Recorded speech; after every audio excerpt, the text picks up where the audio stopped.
later on, then I'm going to go look at that line session. Oh, yeah. It's a good time for it. Looks like we got some time to start. That's how I was. I had oh! Big right hook.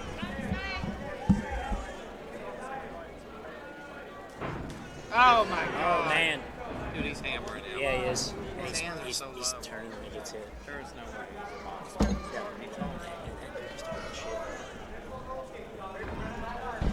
I don't know how he's 4-5. Oh, man.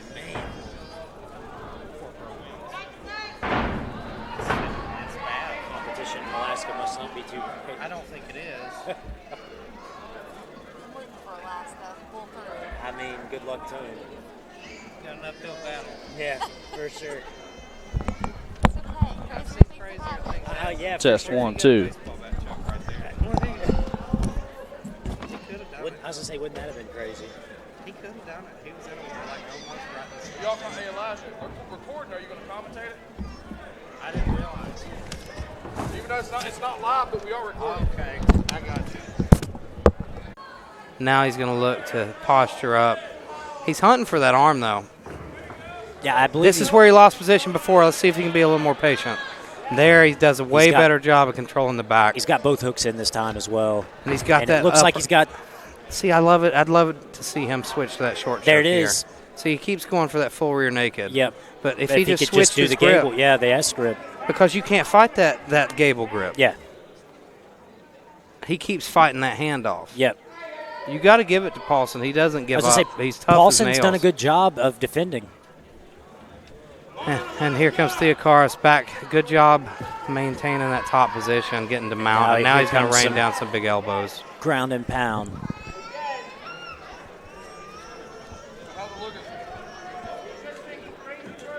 Paulson maintaining this mount position, keeping his hips heavy, being a little smarter here than he was when he first got Paulson down. I don't think he realized that Paulson's got good hips, and he was able to buck out the back door on him. So now he's being more patient, more methodical, picking his moments. Paulson seems to be a little more active from the bottom at this point as well. He's not as willing to accept the position. Well, you see, though, his hips are dead now. Yeah, his yeah, hips for have sure. gotten so dead. There There we it go. is. That's what Buck he and needed. roll. That's exactly what reverses you need when position. you're in that mount position. And Your now he's going to hips- stack him. Beautiful job by Paulson. Now he's got breaks the guard. He needs to and just he's- settle into a good spot. Yep. And there there we he go. takes it. He But see, he didn't get his hooks in. He's got a little excited. got to relax. And just you're in a Oh, great he's spot, and you're landing bombs. Hitting some good shots on Tom here. He's landing some big shots from the top. And Tom is just covering shelling up. He's covering Oh, up. my God. He can stop him He here. might The pull us ref's out. telling him. Devin's looking to get it The done. ref's telling him. The to ref get to work. called Oh, it. my God. What a comeback. Wow. Just as we thought it was over, man, Paulson pulls What it a- out of the fire, and he falls how off the excited cage he is. celebrating. My God. What a comeback. What a way to open up this card, Elijah. It's like Tom checked out a little bit there. He ended up in a bad spot and just couldn't seem to fight through it. That was incredible. You can tell Tom's disappointed. Absolutely. I mean, that's heartbreaking. That- You're up absolutely. 2 rounds, winning in dominant fashion. Close to that rear naked choke a couple of times, Yeah, like and- very close. And I think if he would have switched his grip there, he might have gotten it. Yep, I would have to agree. And that's all it takes in this sport is one little small mistake. You leave an opening and your opponent can capitalize. He had a little bit of a strange beginning to this card, with the audio problems, but that was an incredible fight to start things off. It was a great fight. 2 up-and-coming pros, and Theocaris is going to learn a lot from this fight. He looked great. He had moments where he looked really solid. Those takedowns were beautiful. They were awesome. Beautiful double legs. And he even got the one when Devin grabbed the cage. He still was able to maintain and get it down to the ground. Now we're going to have a brief break in the action while we sort out our pay-per-view issues.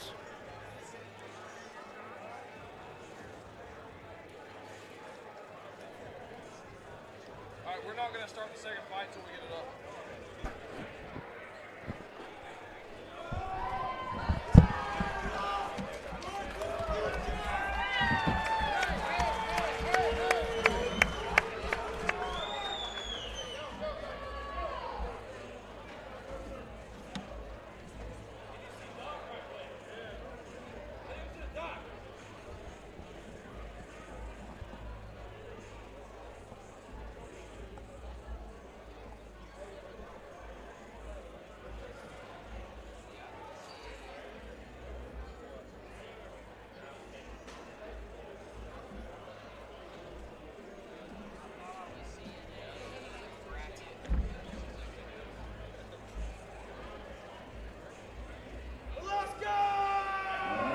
here we are with the official decision.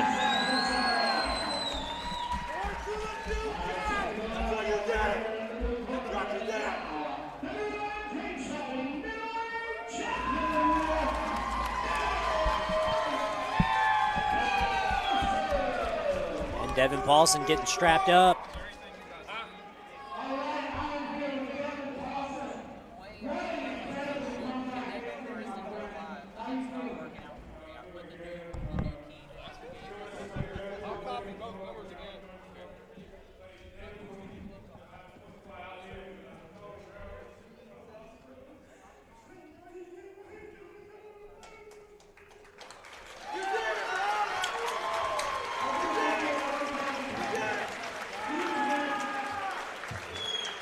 An emotional Devin Paulson gets the W.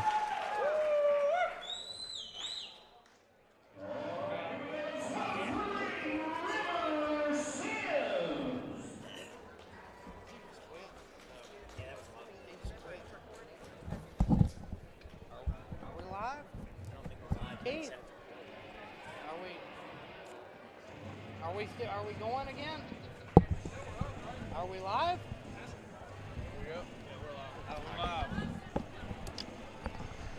We are live with New Line Cagefighting 10 here in Harts Creek, West Virginia, the unofficial home of New Line Cagefighting. This is our third time back here this year. We're going to end the year with a bang. I'm here alongside David Fournette from Fight Bros and the great Scott Kuhn. How are you doing, guys? Hey, thanks for having me on. Yes, definitely. Thank you for having me on. Boxing in a cage, that's not something I've seen live yet. It's really interesting because you can't play the same game you can play in the ring. Like the rope-a-dope's gone, cutting angles is way different, and this is a big cage. A lot of room to work. It favors guys that are mobile, guys with good footwork, guys that can really move and get on their bike. Well, we have an MMA fight up. Stepped into the cage just now is River Sims, and this will be his first time competing, and he's got a very tough test ahead, an MMA bout against Czar Parish. Czar Parish, we saw him last in Oceana in a little bit of a controversial fight against Matt Blankenship. The decision, I didn't agree with it, to tell you the truth. I thought Czar won that fight, but it was the crowd was not happy with Czar because he kept throwing Matt out of the ring. He looks ready. Czar's last MMA fight was beautiful. He landed a beautiful takedown right off the bat. Got that gift wrap position, landed a beautiful TKO from there. Czar's training out of Ground Zero in Morgantown. Absolute great coaching. Excellent grappler. I'm excited to see him back in the cage, back in MMA. Because I think boxing was really not what he was comfortable with. He just did it to stay active. Warm reception. Oh yeah, the Morgantown guys always come out in force.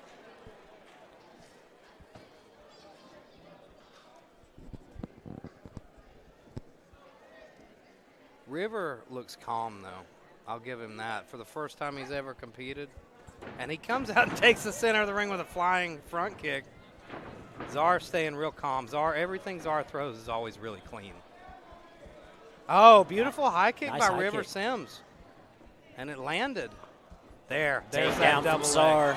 Beautiful timing by Czar Parish on that double leg, right into side control.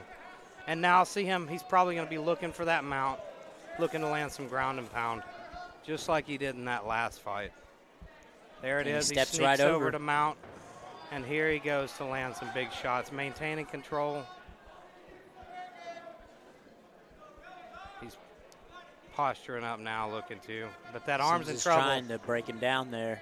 If River reaches like that again, I expect Czar might go for the armbar. See how he's not Czar ended up on his back. not getting too high. He's got that gift wrap on the arm. He's got him flattened out, and if he can't get out of here, this fight will be over.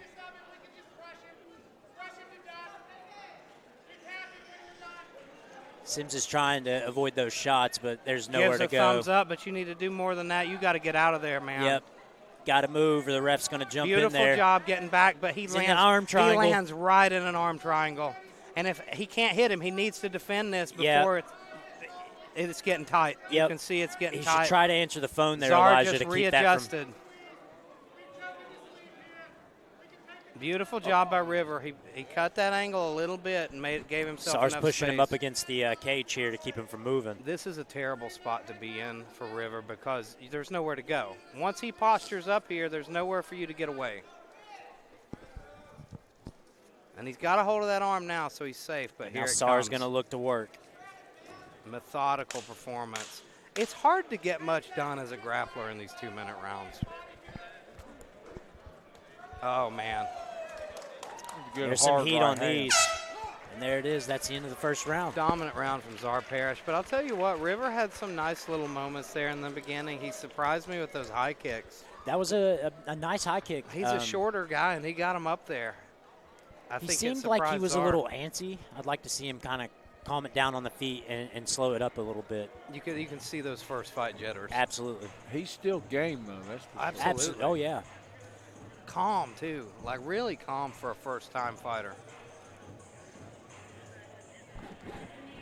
Now, level with me here, Elijah. I call MMA in Kentucky, so what are the rules in West Virginia? It's a little bit different. I tell you the truth, I don't like some of them. Like, you can't knee to the head in the clinch here. Okay. At amateur. But the refs are a little lax on it. I'll tell you that usually they'll have an agreement in the fighters' meeting whether to allow knees. Oh, wow. Well, I saw the shin guards, and in Kentucky for amateur MMA, they don't require them. I'm not a fan of that rule as well. It makes it a lot tougher to grapple, for one thing, like doing triangles and things. Absolutely. And really, like, if I can wheel kick you and hit you with my heel, which is legal, why can't I kick you with my shin? Absolutely. Oh, beautiful wow. straight right by Czar. Gets right where he wants in the clinch, and here comes that takedown. Sims tried to sprawl. Beautiful toss wow. there by Czar. Went straight into mount. And here comes, he's Czar looking for that like Americana. Yeah. Gift wrap. Got the gift wrap. Yeah, I saw that. His. Sims got out of it. Sims, you know he probably watched that last fight and saw how good Czar is with that gift wrap position. He's and been able to break it a couple of He's times. trying to trap that arm now. Yep. And, oh, man. And here it comes. See, what he'll do is he'll trap that arm so that you've got only one These are arm big to shots. defend. And once he does that, there's not much you can do. Big shots coming from Czar Parish. Yeah, these are clean. So that's a clean shot to the head. Clean. Sims is trying to iron some stuff up, but he's ground and pound. Eventually, the ref stops it. Ref's seen enough there. Ground and pound stoppage. Another TKO victory from Czar Parish. That's his second in a row. That moves him to 2-0. And the exact same thing. Get that double leg, get them out, and start raining down blows. Beautiful performance. I really don't think you can get much better than that. Just picture perfect. The timing he has on his double legs are incredible. It was very nice. I mean, as soon as Sims, threw that punch in the very first round, Czar shot immediately, timed it perfectly. No, he was a bit upset that he'd stopped the fight, but you've got to be fighting back. Even in boxing, you've got to be fighting back. Well, if you once you get stuck in that position, like how many shots are you gonna take unanswered? Right, yep. Exactly. So yeah, it must have been a dozen there at least.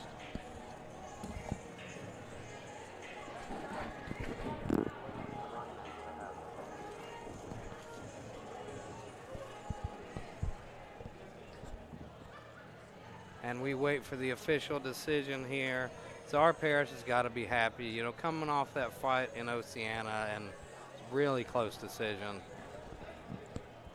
And he was on the wrong end of it.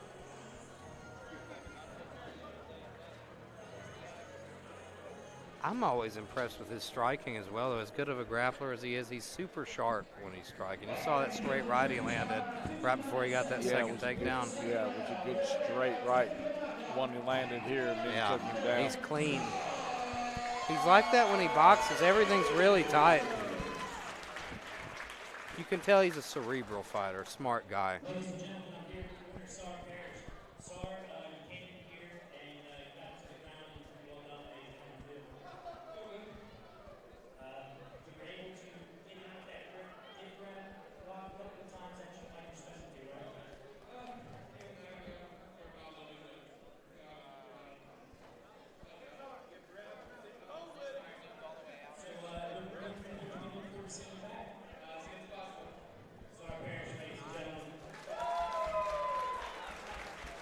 Next up, we have a pro heavyweight boxing bout between Jeremy Karchner and William Holtzclaw.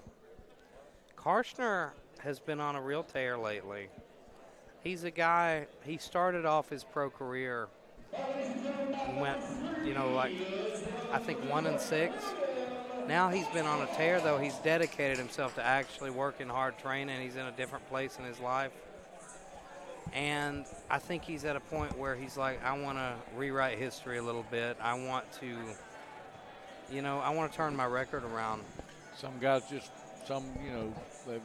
they work out the kinks in the early part of their career. Well, and then come on later on in the end of their career and actually, fight very well. From talking to the guy, I think in the early days, he was one of those dudes that he took any fight he could. He took fights for money. He took fights when he wasn't ready. And, I've seen a lot of guys around here like that who they'd fight anybody. If they got called up to fight some animal, they'd do it. And, that can look bad on a record, but you build up real experience doing that. And I think Jeremy's at a point now where he's got it all together. You see William Holtzclaw. I saw him warming up earlier. He's an older guy. And I think he got into boxing later in life. But he has a lot to prove. He was looking pretty decent earlier in his preparation. It was interesting seeing him shadow boxing. He was doing elbows. He's getting ready for a pro boxing bout. Doing some elbows. You never know. He might go in here and decide to go for prison rules. I mean, hey. Start slinging some sometimes elbows. it happens. Now, this is bout number 2 for Jeremy Karchner this year, yeah?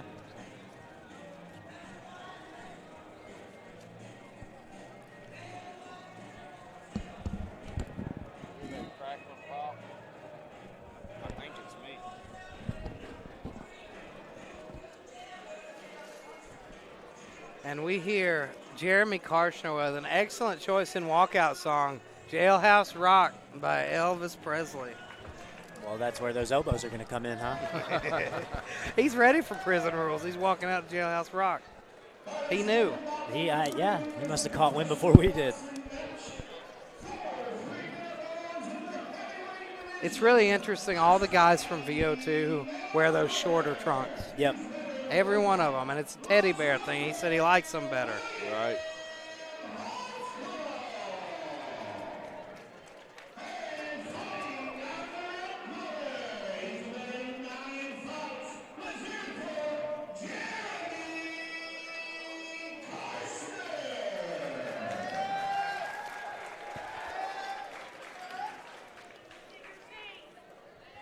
Fellas, this will be my first pro boxing bout that I'll get to commentate. This is the first one I've seen in a cage. It's very interesting. But it's a different feel to it. I can tell one thing. The boy in the blue might have looked good there. Is that Holtzclaw? Yeah. Yeah, in the blue. Okay. Well, Holtzclaw looked good in his preparation, but I'll tell you what, man. Looks sloppy coming out of the gate, though. And Karchner looks calm. Very calm, and he looks to be an animal strength. Karchner has a really big overhand right. We saw him stop William Myers a couple months ago in Madison with that right hand. You see he's just sliding right out of the way of everything that Holtzclaw is throwing at him, looking for that big counter right hand, and I think it's coming. Big body shot there from Holtzclaw. Glancing blow. He's going to let him run right into something. I believe so. Yeah, there's the left hook. Nice little chef left hook. Made him think. Got to straighten that right hand out. Oh! Oh, that was a big right hand he just got hit with. Right behind the ear, too. But he keeps coming. He comes so round and down with that right Yeah. hand. He's got to learn to straighten it up. He needs to get his feet under him a little bit, relax, and stop swinging arm punches. And Jeremy's loading up exactly like you guys were saying with that right hand. Well, look at Jared. Just watch his eyes. He's watching this guy. He sees what's coming, and he's lining up that shot. He's looking to snipe him. And he's just commanding the center of that ring. He's sitting back waiting for that right. Yep, he's I think just he's waiting. looking for a real pretty knockout. Oh, man. That was a big straight Good shot. right hand. Right And And Holtzclaw didn't like it. there's no way this guy can sit and take him for 4 rounds. Oh, man. Another big one. Here And comes. here it comes. Yeah. And he's turning away, and there's the ref for the first 10 count. This fight will not last much longer, I don't think. You got to give it. He called he's it. shaking his He head. said no. Referee Billy Jeremy Fox Karchner, calls the match. And First Holtzclaw round. takes a knee there. first round TKO. And Jeremy Karchner moves to 4-6, one step closer to evening out that record.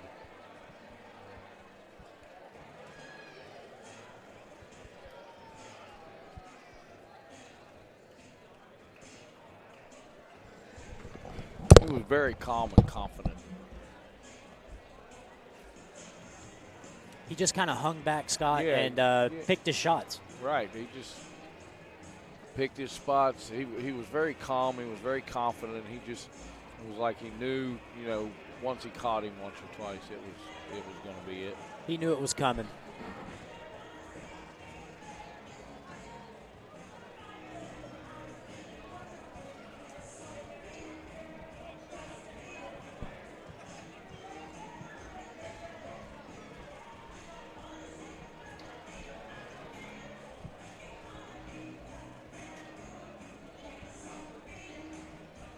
Nice show of respect between the competitors there.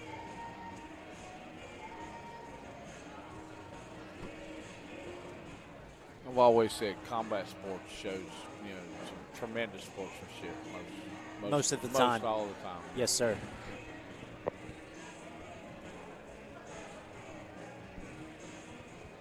And the official decision, ladies and gentlemen.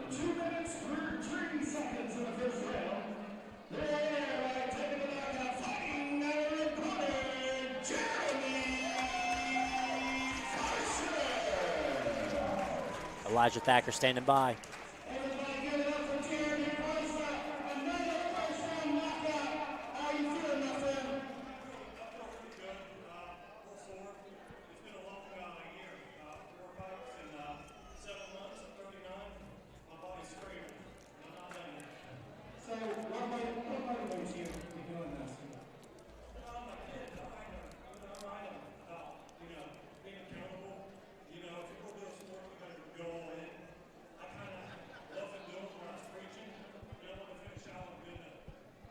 Ladies and gentlemen, give it up for the surgeon, Jeremy Karchner.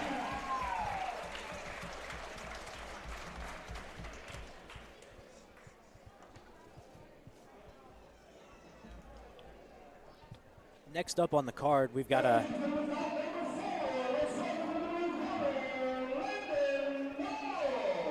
we've got a 140-pound catchweight MMA fight between Preston Starcher and Landon Gojira Null.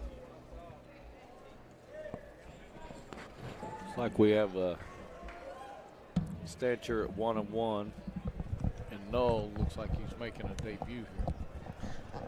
And up next, we have an MMA bout between Preston Starcher and Landon Null. Preston Starcher is a really interesting guy. Just to talk to him, he's so laid back. He's so, like, he just enjoys fighting. He's coming off an excellent win over Brittany Vaughn, who we all know is very tough. But you see Null here, and Null looks very serious. I don't know much about Null, but just watching him here, circling around the ring, getting ready, like He looks comfortable. he looks like a serious fighter. He looks He comfortable. looks like he belongs in there. Time will tell. I think you can tell a lot about a guy before their fight. Sometimes it'll surprise you, like that last one, but you can tell a lot about how calm a guy is. You can tell a lot about how he's choosing to warm up. And here we see Starcher. We'll see him and his brother both competing tonight. And he gives me the nod before he steps into the cage.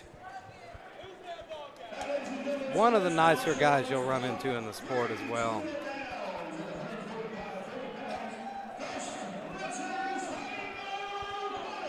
His very first fight was against a brown belt. That's pretty impressive for a first time out to have a brown belt. It was a very tall order. He fought Chance Grillett right here in Harts. And that's been less than a year ago. Let's see where he's come from there. And he's got a big following. If he wins, this place is going to go nuts. It looks like he's ready to take the center of that cage. I expect Both him men to come out. Both men. I'm excited about this one. It's an interesting matchup. Both guys, they look the part. Both in excellent shape. Touch of hands to start us Starcher off. feints that right. That's one thing about Starcher. He has a really big straight right. When he fought that brown belt, Chance Grillett, he cracked him right off the bat and hurt Chance. Ooh, high kick. Starcher struggles when it hits the mat, but it looks like this guy's willing to sit and strike with him. Yeah, he's not backing down. He's right in Starcher's face. Good job sliding out of the way, though, by Null. Nice inside low kick from Starcher. Starcher has nice feints. He's feinted with his hands, and I've seen him feint with his hips. Uh-oh. But he's in a bad spot here, but he was in a beautiful position for the guillotine. But I just Null kind of telegraphed that. He's setting up an armbar right now. Yes, he but is. Null slipped right out of it. Whoa. And ends up in top north-south. That was Now close. Starcher could come out the back door here. It looks like he's going to. Yes, he is. Starcher's strong. Interesting Beautiful scramble job, here. and he's on the back. Guard. Almost on the back, but ends up in guard. Now, Looks like right here, Starcher's- I would like to see Starcher get his feet on the hips, start kicking away and getting back up. Because this, in his last fight against Brittany Vaughn, he hung out right here too much, and it ended up costing him time. You know, he's losing rounds here on his back. Absolutely, but he is staying active, looking like he's trying to sweep or get up here. He could set up a guillotine here. That guy's leaving his neck hanging in there. Starcher's going for that armbar again. He is. And he's deeper this time. Beautiful, he's Oh, got it. He's got it locked in. It looks like the angle's wrong, though. That's why he's not tapping. Null could step over to get out of this. The angle's just not quite right. If he can roll him over. You got to keep that thumb pointed toward the sky. If a guy can just roll his thumb a little bit, Much easier to escape it. He can survive. So how do you score that if he's on the ground and then comes up, you know, with an arm bar, has, you know, control for a second or two, but doesn't get the guy to tap out? You have to see how close it is, and I think he was so much more active on the ground that round than Null. Null didn't really make anything happen. He didn't punish him. He did, like, once he ended up back on top, he didn't do anything with it. I think Starcher won that round. I would have to agree. He at least stayed active shooting for the submissions. He went for he two wasn't beautiful arm bars, Yeah. and it made him work. Like, that's the big thing. He was pressing the action. He's playing his game. He didn't give Null time to play his.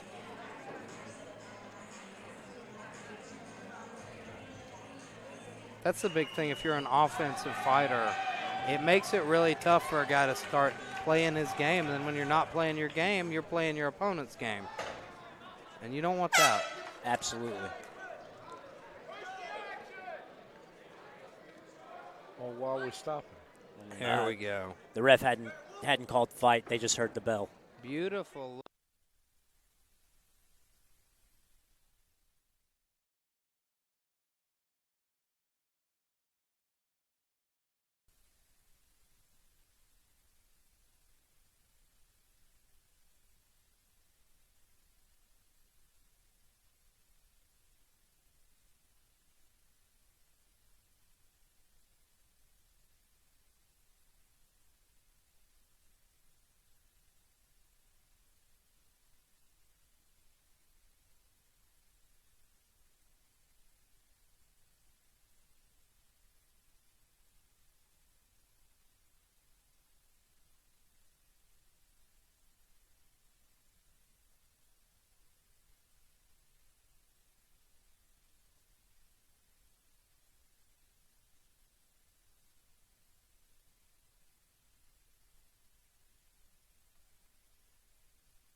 And great show of sportsmanship here from Starcher, going to check on his opponent.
Needless to say, Scott, he was the hometown favorite.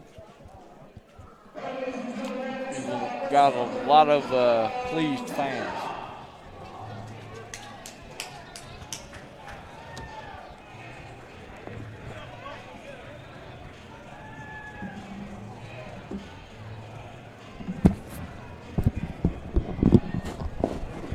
Now this is one of my picks for fight of the night. Chase Thomas, Kyle Vanderlin. You know, Kyle's 0-1, but he's a very talented guy. He's got some legit coaches. We see him getting ready to step into the octagon here. Looks like he's in incredible shape. He's in very good shape. He's got a tough opponent here coming up. The Fireball Kid, Chase Thomas. Guy I've been watching for a while, out of Ryoma Academy in Maryland. I'm the one who christened him the Fireball Kid, and he loves that nickname. He trains with Rob Marinick and Logan Shuck and those guys. Dude, that's Great one of the camp. most excellent camps that I have the pleasure to work with here at New Line. They always come down and put on an impressive show. They do it right. They have incredible coaching. Chase Thomas always comes out to him shipping off to Boston. And fun fact, before his last fight, everyone I ever heard walk out to this song lost. Thought it was cursed. Till he came along and broke the curse. That's one of those things that'll deter people from using the song. It was a local MMA legend there in eastern Kentucky for a while. Everybody I knew that walked out to it, it was doom. Chase Thomas doesn't care. He You looks see him intense. in the peacock shorts. He told me earlier that was his spirit animal, Elijah. Yep. Chase Thomas is the real deal.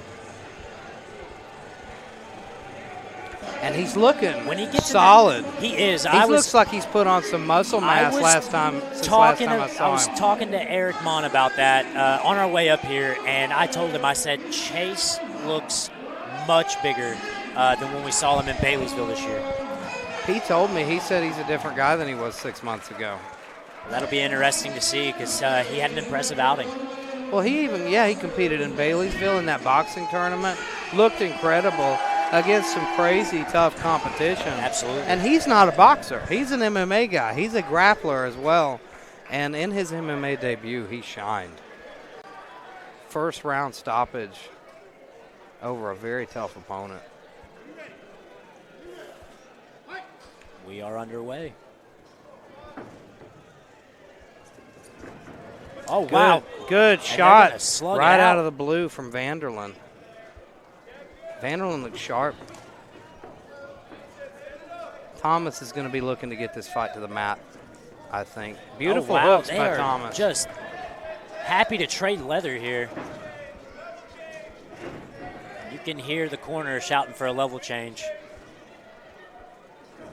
Oh, beautiful straight left by Vanderlin, which is a great job by the southpaw to recognize that's a huge weapon against. Vanderlin's looking laser precise with these shots. Beautiful low kick from Vanderlin. And a lead right hook. He's definitely got the reach advantage over Thomas. Definitely got quicker hands, too. Nice right hand. Definitely. Chase there. Chase is a little stiff on the feet. But Oh, he's Oh, big he power rocks him. Wow. and big hooks, and I Big believe power. this is the The end ref of the has fight. stopped it. Wow, big power shot. Beautiful job by the Fireball Chase Kid. Thomas with an absolutely beautiful. It looked Beautiful like shot. he was in a little trouble, and then he just absolutely Exploded. dropped the hammer on Vanderlin. That was impressive. Impressive. Big hand. Crashed Big punch. forward with big, powerful hooks and put Vanderlin down.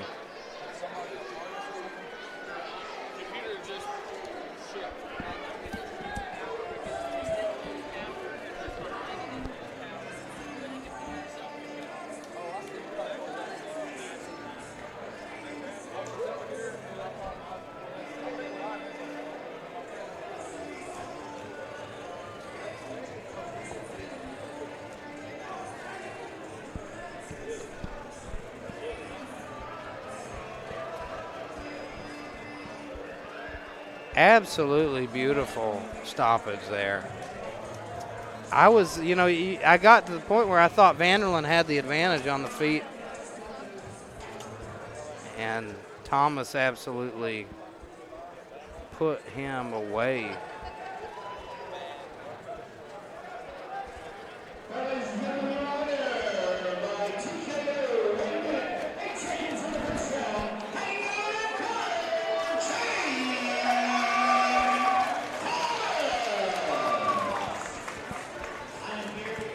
That's 2-0 for Mr. Thomas. Chase, it looked like he was able to keep it distance until you were able to close that and land a big shot. Will you talk us through it?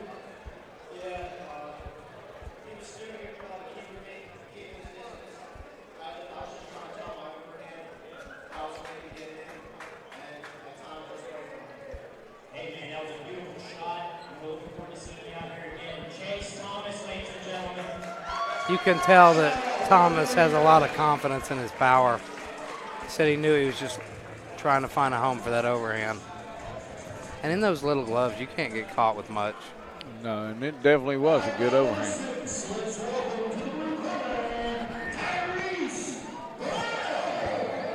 And we have a really exciting fight here as Tyrese Brown steps into the cage to face off against Chris Blankenship of Silverback.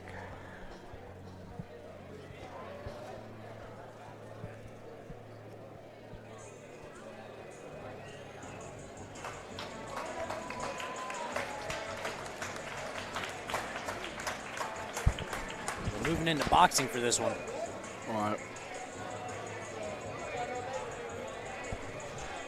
See, I saw Blankenship fighting Oceana, and he is deceivingly fast. He and really deceivingly coordinated. You can tell the guy can box. Right. And you know, he's in good condition.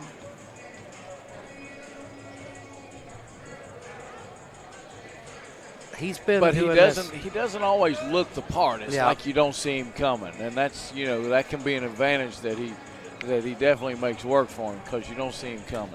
This guy right here, Tyrese Brown, stepping into the cage from Toledo, Ohio, trains with William Myers. And I'll tell you this, he looks like a very serious guy. I made a crack about his jumpsuit, and I thought he was going to kill me. Yeah, I heard that earlier. He shot you in the eyes like, don't talk about my jumpsuit. He was wearing the, like Bruce Lee, yellow and black jumpsuit. It was pretty cool. But he's got a very tough test ahead, for his first fight. Chris can fight now. And Chris is so experienced. On paper he's 1-0. Right. He's but competed in got a lot of tournaments. Right. He's got a lot more experience than that. He's got Mr. Davis in his corner. The whole Silverback crew. Right.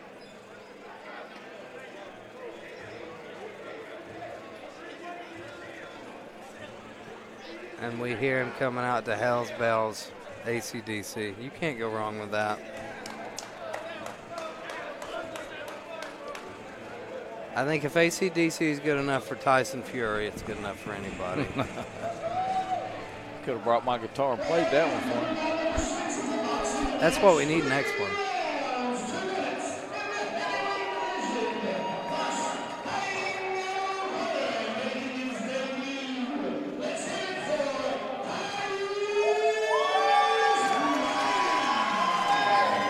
Tyrese Brown looks very confident.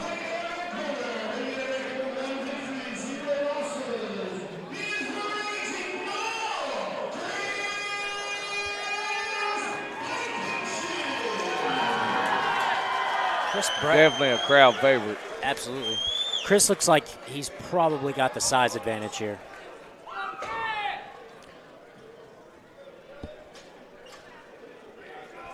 I know he's a very, very tough-minded individual. He's a smart fighter as well. In his last fight against Dan Hansen, he lured Dan into that right hand. Lured him right into it. He figured out by the third round that Dan had that crashing forward style. He made that little feint move, and he came right into it, and Blankenship caught him with that big right hand. Chris stepping out, taking the center, though, right away. Yeah, and I feel like he's got to be looking to counter, though, against this guy. Looks like Brown is going to stay southpaw, and that's the answer to a southpaw is the straight right hand. The right hand's the answer to the southpaw. Keep your front foot outside and bring that right hand He's straight. already sent that overhand sailing up once, and now he's looking to dip and land that big uppercut. All right. Chris likes to fight a lot like Tyson. He likes to dip, roll. As long as he can keep that front foot outside, he'll have the angle. Oh, beautiful body shot. And a jab. Little jab. Oh, big right hand. Straight right down the middle. Yep.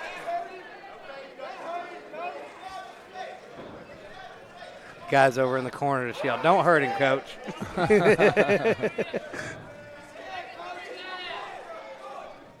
There's that right. Big shot, big He's shot. turning away. You can And tell that's the thing about Chris. You can't hurt him. That's it. Nice. Wow. Beautiful right hand. What a right right behind hand. the ear. Brown's down. And he's turning away. He's not going to beat this count. He's up. Chris knows he's got him. There he goes. Chris knows he's got him right here. He better be ready because Chris You going to can be tell all over him. he doesn't want to Chris be going there. to be all over him. No, he don't Chris wanna is be going to there put him anymore. away here. He don't want to be there anymore. Oh! And that's what the a end of the right fight, hand. ladies and Stoppage gentlemen. right here. I do not see right him here. beating this I count. look Brown for a gets stoppage. up. I'm still looking for Tough stoppage kid. Take a right shot. Tough kid. here. Nope. He's gonna Billy's gonna make let him put him continue. away. This Billy is a- Fox He's gonna lets make it him put him continue. away here. And Brown, Oh, well. He's getting wild. Chris needs to just step back. He'll find his moment. He just steps back and waits for it. Carried into round two. and Brown. Tell you what, I'm a little shocked this made it into the second I was gonna say round. Right. Brown was able to survive. Right. It shows he's got heart, Absolutely. but this is a tall order for your first yeah. fight. Oh yeah. Absolutely. You can tell there's a little bit of a gap here. Blank's just tough, too. I just haven't Absolutely. seen – I mean, I've seen him get hit with a few good shots, but none of them seem to hurt him. Well, he told me in that Dan Hansen fight, he said that dude hit hard. He said if I hadn't known how to like slip away and roll with him, he would hurt me. But he's such an experienced boxer. He knows how to stay safe as well.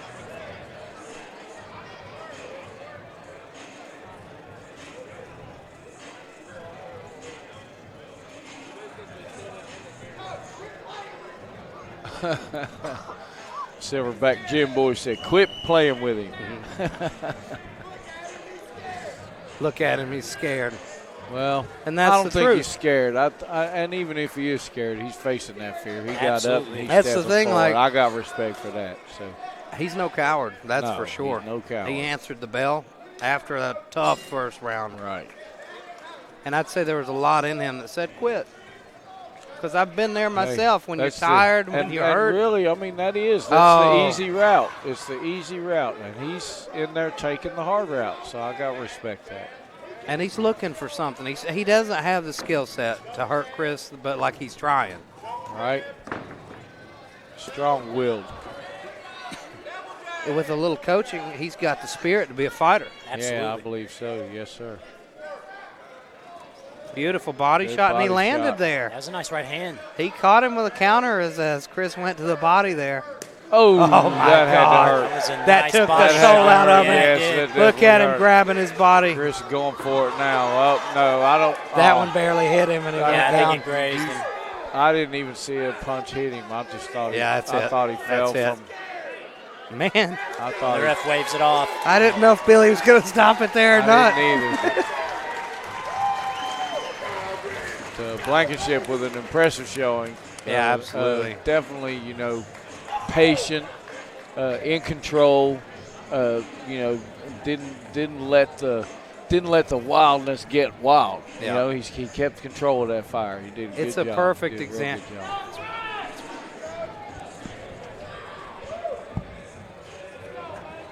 It's just a perfect example of an experienced guy Right. versus a brawler. Right.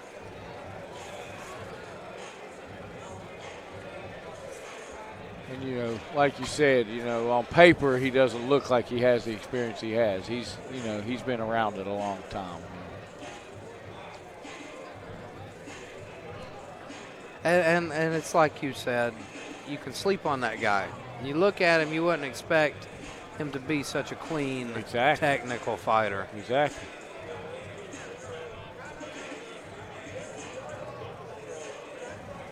This next fight is one of the most exciting of the night. And I'm really interested in the Phillip Fox fight, which is the fight after the next yeah. one. Yeah, I definitely like to watch Phillip fight. Phillip's action-packed. He's starting to get a little experience under his belt. He's gotten better every time I've seen him. Chris Blankenship moves to 2-0 and gets a stoppage.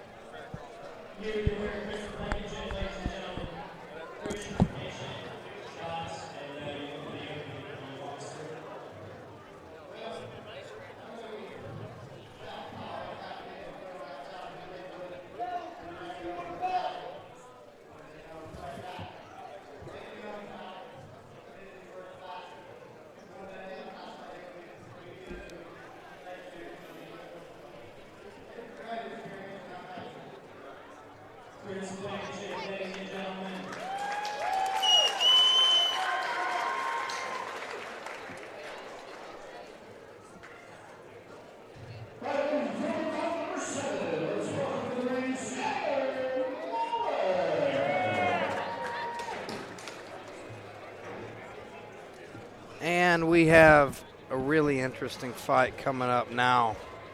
MMA bout between Skylar Mahler and the ever-popular Eli Hawkins.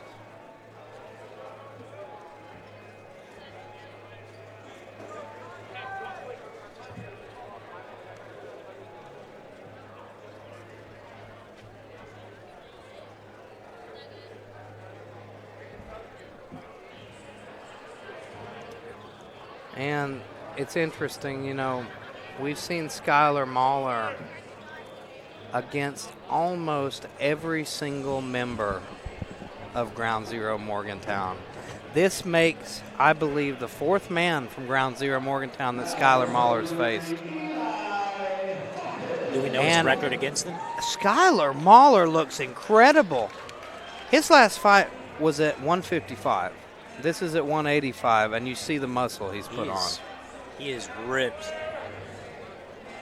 He told me I'm a different man at 185, and Lots he of looks work. like it. With the strength and conditioning, it looks like.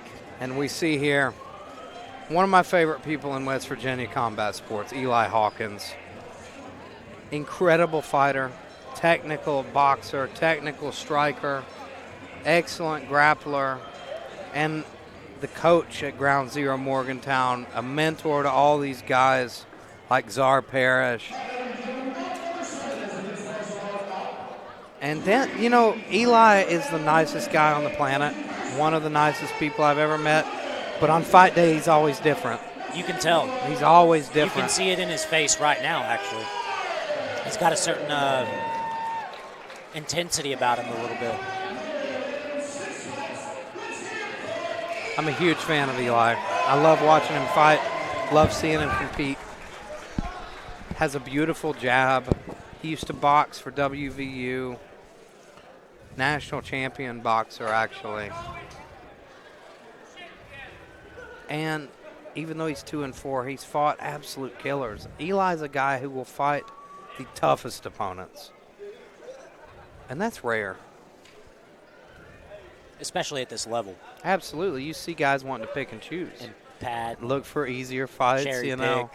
Eli's not that guy. Very first that time says a lot about you as a fighter. Very first time I saw him compete was against my teammate Dustin Looney. And Dustin Looney's a monster. It was an incredible fight. Nobody expected Eli to make it out of the first round. Eli went the distance with him and made it a war. And Mahler is one of those guys, you cannot sleep on him. He's an underdog here, but he was also an underdog against Colin Caprini, Eli's teammate. Colin came out, was beating Skyler, and it looked like he was about to stop him. Skyler landed an overhand and knocked him out in an incredible comeback. Can't sleep on this guy. Should be a great fight. I know he's carrying big power. He's gained 30 pounds. This guy fought at 155 in his last fight. Now he's at 185, and look how shredded he is. He's a big boy. I admire Skyler a lot.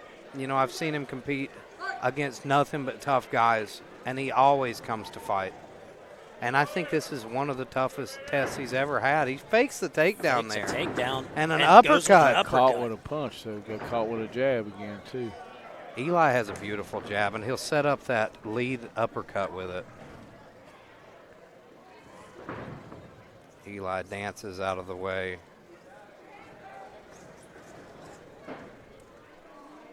And now he wraps him up in that clinch. Eli has a beautiful clinch with some excellent knees, and I expect him to start throwing him right here. And now he wraps up the head. Yep, wanting to turn the position around there. He's going to snap him down if he can.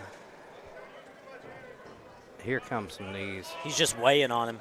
Yep, making him carry that weight, wearing him down a little bit. Skyler. That's hard on you. Skyler trying to throw some knees of his own. I like Yeah, that. that last one caught him hard. You see Eli kicked his leg out of the way there. Yeah, that last one caught him pretty good. Those take their toll.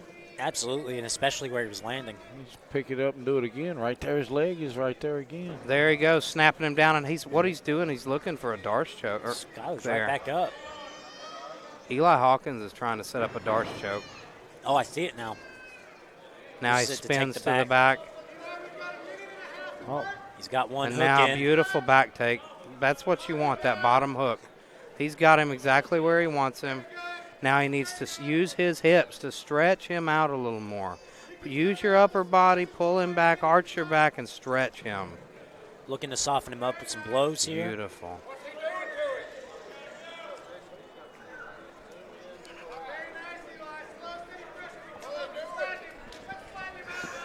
He's getting ready to flatten him out there. And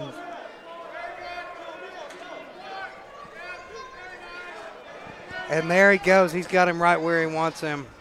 This is a bad spot for Mahler. He's trying to open up that chin, out. and he's going for the neck crank now. And it doesn't look like Colin Skyler. Caprini. Here he is. He's got the neck crank. Skyler's not defending it at all. I hope. Oh! But he just put himself in an even worse spot. Made that back control even tighter. And you see he's sliding under the neck now. Yep. And there's that choke, and the fight's getting ready to be over, ladies and gentlemen. Eli's just got some good blows right there. Yeah, he Great really blows, is. actually. There it is. Fight's over. Yep, good call. Beautiful rear naked choke from Eli Hawkins.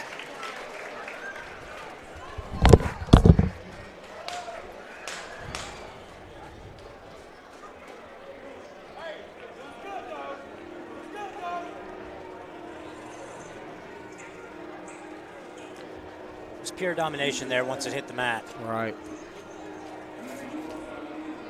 Game fighter though. He fought all the way to the end. Yeah, Skyler was game the whole time. Landed some nice knees defensively. Landed some nice punches defensively.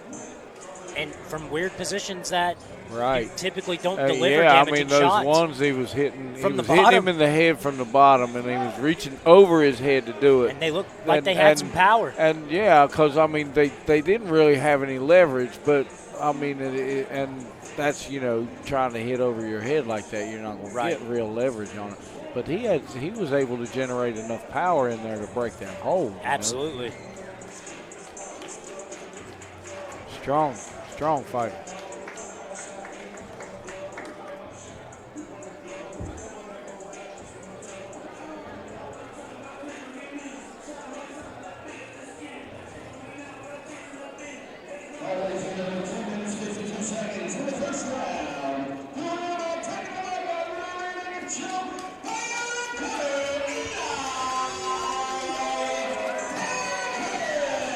And Elijah Thacker will be standing by.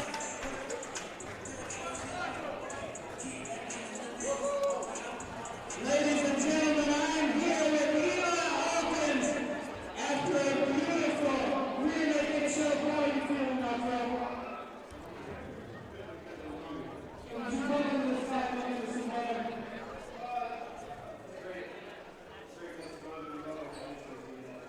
I saw you snap one down there. Were you looking for the dice for a moment? And then from there, you turn to the back, got your hooks in, stretched them out. You landed some really big shots from the back that surprised me. And then I had to get out of there and put it away. So how did that finish? These were hard shots, and that's why. I think we never had a fight, so. Finishes, I think that's great. Ladies and gentlemen, give it up for the scholar and the gentleman, Eli Hawkins! Excellent fights thus far tonight, and we are moving on to the first of 2 title fights in our boxing.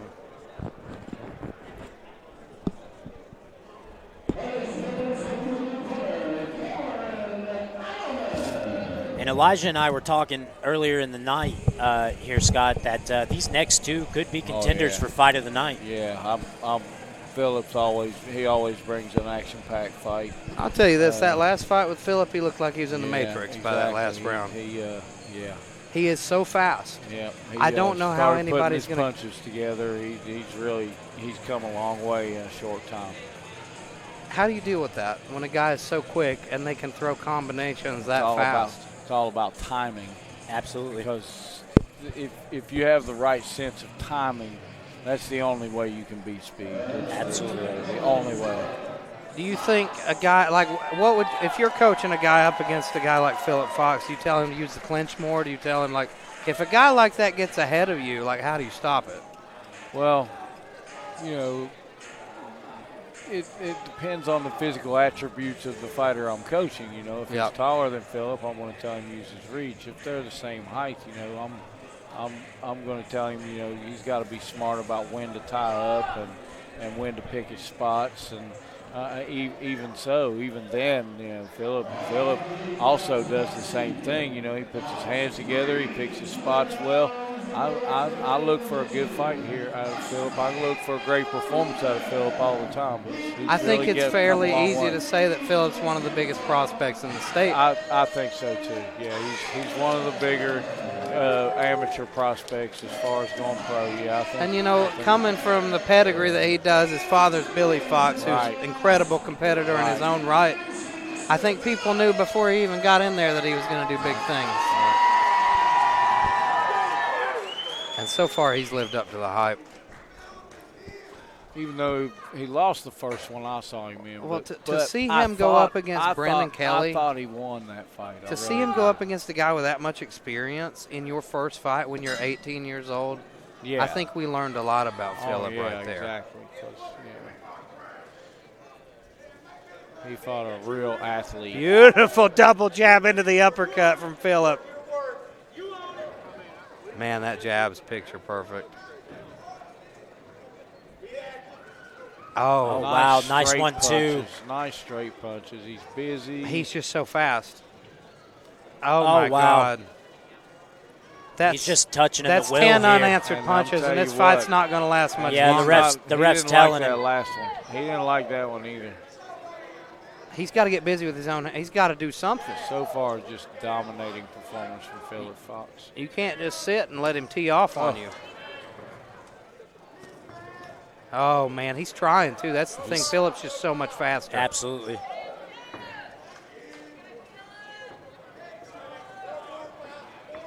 Oh, man. Oh, Nice wow. left Oh, hand. wow. Shovel Right hook hand. to the Looks body, like it's to about the to right. be the He's beginning of just- the end here. And he steps back, He's dances and away. He's just being patient. He's just being patient. And he covers up there. And I don't think a single one of those counters landed. Nope. Oh, And he turns away. Yeah, he don't The ref's like going to that. give him a standing count here. left hook, and he's turning away. He doesn't want any more of this. He Nope. doesn't want any more of this fight. I think it's going to. There he goes. He's tough. He's going to fight. He's going to carry on. I thought walking towards the other side of the cage, he was going to stop it there. He's got to throw something though. Yeah, he's gotta answer back. He's got to throw something here. And he's got to land something. He's got to make Phil gain his respect, because otherwise Phil's just going to Yeah. keep doing what he wants. Oh, my nice God. right hand. Oh, wow. Philip needs, I'm telling you, now what I want to see Oh, Philip, man, what what a I want to combo. see out of Philip, though, That's is he it. follow up. He needs Yep. to stay. He should He's being stay on almost the too- pressure. too pressure. patient. Yeah, exactly. He's catching him with that shot, and then he's admiring his Sitting work. back, yeah, He's exactly. admiring his work, and he needs to be jumping on him and finishing that fight. And I think that's that killer instinct. That's the only thing he's missing so far. Yeah. Cause Fellas, if I'm completely honest, if I'm in Eidelman's corner, I'm probably waving this off for him. Yeah. Oh, It's very clear he's I would. outclassed. Absolutely, it's clear that he's outclassed. That's what's such an interesting aspect of this sport, though. It's hard to know when to walk away. It when is, You're a and, fighter. and people Yeah. get upset about it, but there's nothing wrong to live to fight well, another when day. you realize I'm overmatched and there's no way I'm winning this fight, like I have a saying for all of my fighters and anybody who's really in this sport, there are no losers in this sport. No, we either absolutely. win or we learn. well, Absolutely. the fact that he's made it through this first round and he got tattooed. Yeah. I mean, yeah, you he's got still to here. respect him. Any competitor, for that matter, that steps in there deserves respect. Right. Philip does not gonna- look tired. he's He gonna looks answer- like He's going to answer the bell. Phillips looks like he's just had a nice walk in the park. But, one shot can change anything. You never know. right. This guy Absolutely. Right. We saw a comeback earlier tonight. an incredible comeback that we didn't expect. Yep. And you never know. It doesn't look like his punches are bad. I'll tell you what, he's a gamer. You can see it on his face, even Yeah. though these shots are hurting him. Yeah, he's taking shots that he doesn't that's like. it. See, that's what I'm saying. Philip should have That's jumped the in end there of and the really fight. made the referee hustle. to And you stop see it, the but- frustration on the guy's face. Yeah. Like, he didn't want to quit, but Yeah. there's nothing you can do. Exactly. You're just overmatched.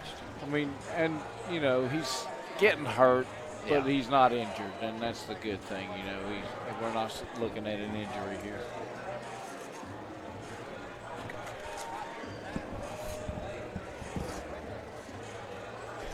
Another great performance from Philip Fox. I really could see this kid doing big things in the sport. It's just the beginning Gotta for be- him. Yes, but I'd just like to see whoever manages him when he if and when he turns professional and goes that route. I just want to see him get the right kind of fights. How big of a factor is that when you're going and trying to do this Well, seriously? see, I having heard the you right all talk manager? about cherry picking a while ago, and really, as far as getting to a title, that's really what you have to do. You have to cherry pick. Now, that doesn't mean that you're picking fights that you should win, but you need to be, throughout your career, you need to be taking fights that will test you. Yeah. And each and fight if you, a little and if bit you more can't of a win test. those, yes, every fight just a little bit more of a test. But eventually you get to where you take a loss, and then you have to go backwards a little ways, and then still cherry pick your way until you get that record. Because without the record, you don't have a chance anyway. And See, that's what's so interesting about boxing versus MMA. Like, guys in MMA can have a terrible record, and there's not much stock put in it. Like, Right. It's really interesting. Like, Records are a big deal in boxing. Yeah, it is. It's a big they deal. Are such a big deal because as far as a television fight, you almost can't get one unless you've got 10 wins. Well, and you take a look at guys like Deontay Wilder. He's 40-0. How many of those guys are cans? Some of them. I think in the beginning. But at the same time, though, Wilder's such an athlete. But I've said this before, and I'll say it again, even here live and publicly. I could make him a better fighter. I really wish I could get my hands on somebody like that. It's funny. All he really needs to learn to do is calm down. Absolutely, I would agree with that. He might be the most powerful boxer in history. He might be. He really might be. I've never seen anybody with that one-shot power. He needs to learn to calm down and play defense. And speaking of a man with one-shot power, Armani Bellman. Oh, yeah, Bellman he's the real deal, man. I'm excited about this one. This is a polished fighter. Another one of the bigger prospects we've seen here in West Virginia as of late. Saw him up in Oceana. He's a polished fighter. There's a lot of guys around that he will outclass. There was an incredible amount of bad blood in this fight. Rob Marinick felt a little insulted that Bellman said he's coming to take over this division because Rob's been here paying his dues for a while. Absolutely. And he's up against another top prospect from the area in Rob Marinick. Rob sees it. This is his title. This is the title he's earned. For over a year, he's been putting in the work to earn it. A quiet guy. Last 3 fights, I've barely heard him say a word, but he's been talking a lot for this one. There is no love lost between these two. And it's definitely going to make for an interesting fight. I'm excited to see. Armani Bellman has trained with some incredible fighters. He's trained with the Mayweathers. He's trained with, his cousin. His cousin's an incredible boxer, 12-0 as a pro, one of Tyson Fury's sparring partners.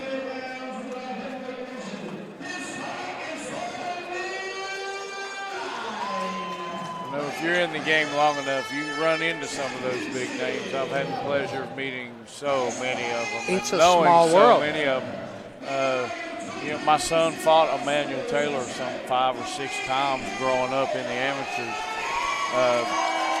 There was a Sammy Vasquez that my son, boxed against. We know, Lamont and Anthony Peterson know him well. Gary Russell's, the whole family. Boxing is such a tight-knit community. My condolences about their father. Their father recently passed away.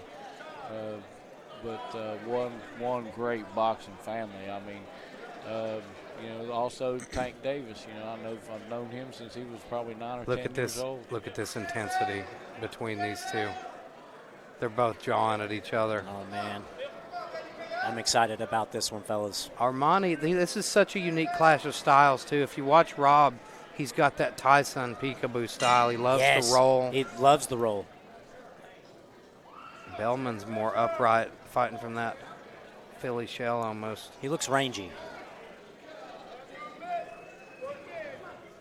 Beautiful jab. Fast jab. Oh, wow, what a straight right. That hurt Rob. It did, but he's still coming forward. That straight left hand. And it's giving him a little bit of urgency, I think. He realizes. And I believe this is the first southpaw that Rob's had to deal with as well. And that's different. Step outside and lead with that right hand, follow with the left hook. Because that's really what the left-hander's doing. He's stepping outside, leading with the left hand. Cracked him with that straight with left. The right hook, yes. Oh, Armani is fast. It's really a battle of the outside foot here. Southpaw Rob to southpaw. tells him, he's wanting him to come on. Rob's got to start moving his head a little more. He does. We saw him before. He's just walking forward and taking him. Yeah, he's getting too wild. He doesn't usually fight like this. I think the bad blood's getting to him a little bit. Not only that, but just the skill set of Armani. He's not fought a guy like this before. He's frustrating him a little bit, and you can tell it's starting to come out. Oh, man. Armani's playing with him now. Armani is fast, and Rob is having trouble dealing with it. Oh, whiffs on a big right hook. Good job by Marinick to get out of that. Nice right hand. Yeah. That was the best moment Rob's had so far.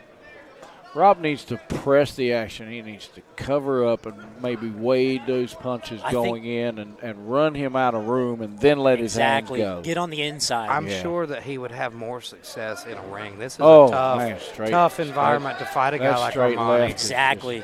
That straight left is just, I mean, it's just on point. Oh, it's beautiful. It's like he's sniping him. Beautiful nice check right hook, too.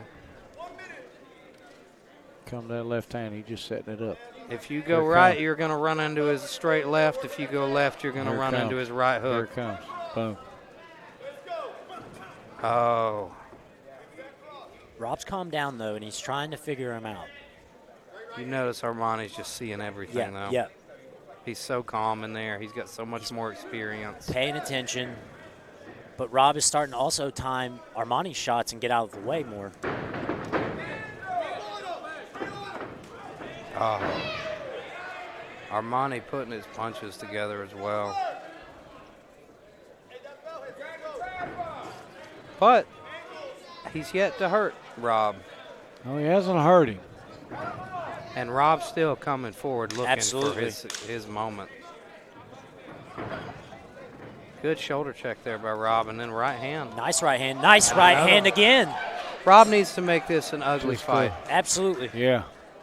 That's just a little too late at the end of that round. He's not going to beat this guy going shot for shot. No, I agree. But I think if he could press the action and land some shots like that, he can maybe hurt this guy. I'd like to see him use that cage. Absolutely. I'd like to see him push him against it. Start using it. Start wearing on it. Yeah, that's what I was saying a minute ago. He needs to walk him down, put him close to that cage where he doesn't have so much room to back out of the way. He's yet to use the clinch one time. And you saw, look at Fury versus Wilder. We just talked about Wilder. I don't think Fury would have won those fights without his clinch because he mitigated that power. Right. And Armani's just so fast and so strong. You've got to mitigate that somehow. You've got to break his rhythm. Wilder wastes so much energy with wasted shots. Some things that he would just throw so hard. If it catch you, it punch a hole through a wall. But it takes so much energy out of him. All right, here we go. Round 2. That's what I like about Bellman. Everything he's throwing sharp.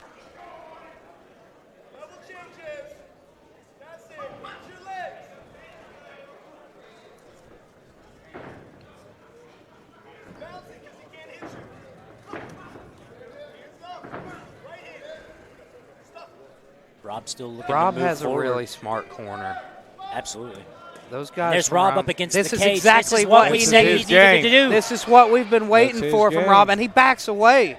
Why'd you back out of there, Rob? Should have left him there. There you Rob's go. Make him work shots. You got to make him work out of there. Absolutely. Keep walking him down. Keep walking him down. Get your hands up because he's going to So throw far- something, and then you gotta be ready to throw right So back. far, Rob's took this round. But here comes Armani back. Rob's worked that frustration out from the first round, and he's really starting to try to get on the inside. He's in Armani's range now. This is where he doesn't want to be. But once he gets here, this is it. Now's the time. And we're seeing you some see success. a beautiful three-punch combination. Right. And we see Rob Marinick testing Armani Bellman, putting him on his back foot. That was a nice left hand. And his glove came up just in time, I believe. Rob's blocking these. He is. Rob looking winded. And Armand. Rob's exactly. It's exhausting to chase a guy like this.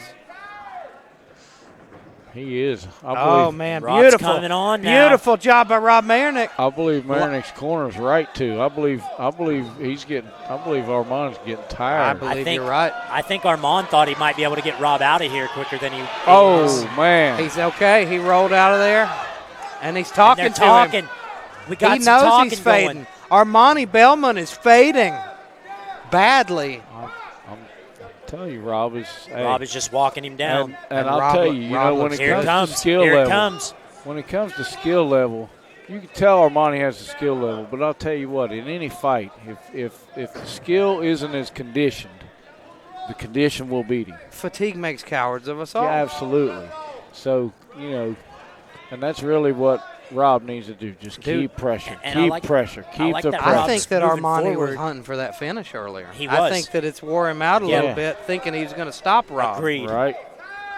And Think he here comes Rob, underestimated Rob. still in his face, still marching him down, and I think he's taking this round. He's not really offering a whole lot of offense, though. I'd like to see him throw Yeah. in some more. Oh, Exactly. no. Oh. Oh, no, I'm worried Rob's hurt his leg.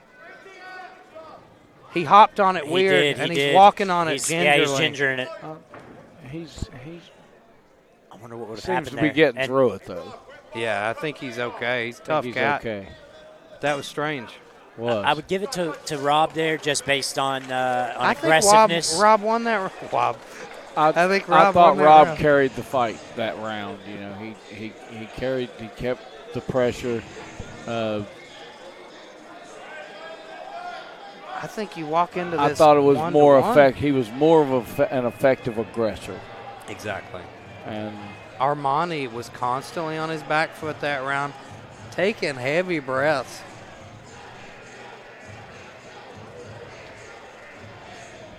He's leaning on the cage. His body language is saying a lot about what's going on. This is, if Rob Marinick can steal this third round, what an incredible upset this will be.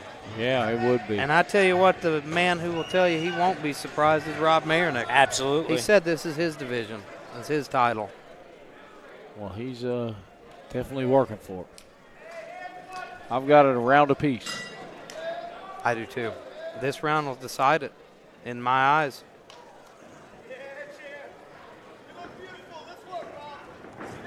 Beautiful job Rob's dipping right in out his of the way. face here.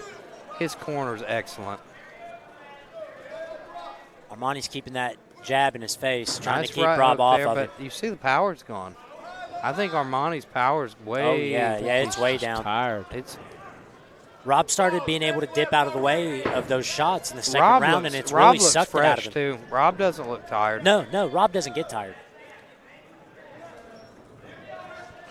Any outing that I've seen Rob Marinick Nice in, jab. he doesn't get tired. Armani throw punches, needs- though. He's got to Absolutely, throw I punches. agree. He's stalking him, but he's not doing anything with Right. it. Armani's just keeping it at bay with that jab. And And in a situation like this, guys, where the guy walking forward isn't offering too much, but there's not a whole lot coming back, who do you score it to, you know? Well, Oh, this is- beautiful job. And This he's- is, they're judges trading like points this. there. Judges Yeah. around here like that And as see, well. Like he- they score highly for that. right now I've got it an even round. Yeah, absolutely. They're both landing All some of shots. Rob is right where he needs to be. Right.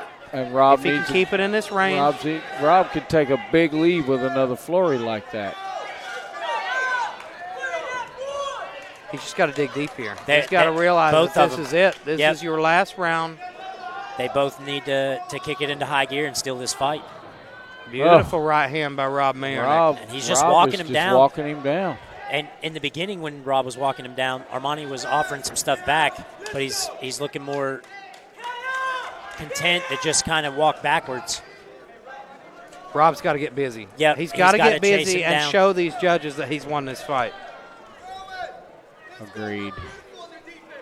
Yeah, he needs to let his hands go right there. Yep. That's the one thing I'm noticing about the cage versus the ring. There's though. a lot of It's a room. lot- See there, look at there. it's a Rob lot- taunting him, saying, it's "Why a are you lot- running?" It's a lot different when it comes to cutting them off. Yep, absolutely. There's Rob Marinick pouring it on there here we at go. the end of the round. I'm telling you, man. Oh, go. beautiful Armani shots was by Took putting Armani. some two answers shots back. by Armani there. Armani Bellman tattoos him with a couple. This is a close round here, guys. Oh, another two great shots by Armani. Powerful Still as a well. close round, though. Very yeah, close. very close. This is Another gonna good shot by Rob. Left hook, lunging left hook. Here he goes. So 1-2 by Armani. Both guys back and forth. I'd like to see Rob start I'd stepping like off to to see the left. Armani He cut does- angles exactly. He instead of needs to walking He needs step to straight to the step down. to left. the left. That's he what I'm needs to saying. start cutting him off. is He's a just, whole lot different he's in just a cage. chasing him. I can tell that. I don't understand why Armani's just moving straight back. He's not He's trying cutting to off. cut angles no, either. No. Tell you what, though, I mean, He's exhausted. Yeah, I believe Bellman so. He's is more exhausted, and he's- that's not good for a 2-minute round fight. Because you got to think these guys at the top are going 12 rounds. Yeah. This will be a close one, I think, fellas. I wouldn't even be surprised to see a split decision. This on was this one. three-minute rounds. Really? This was a 3-minute round fight? But that last round to me seemed short. I know It that did this seem is short. the first 3-minute round fight Armani's ever been in, and it showed. Absolutely. I'll tell you, I've got. I think Rob Marinick won I've 2 got of 3. Rob Marinick winning 2 out of 3 rounds. Yeah.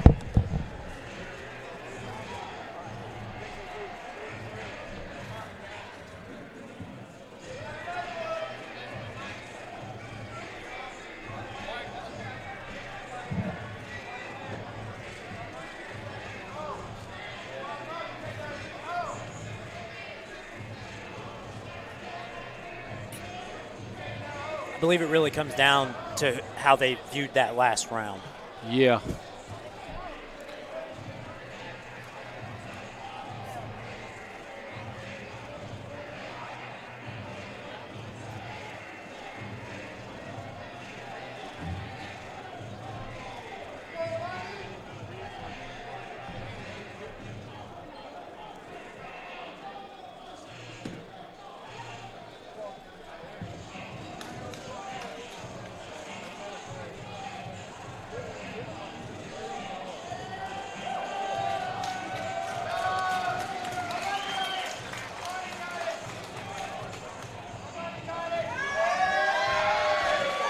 Ooh.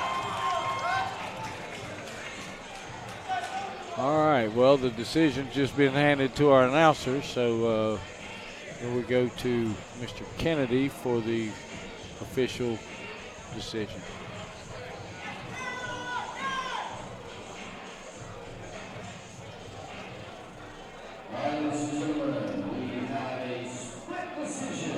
I thought that might be the case. Thought so, too.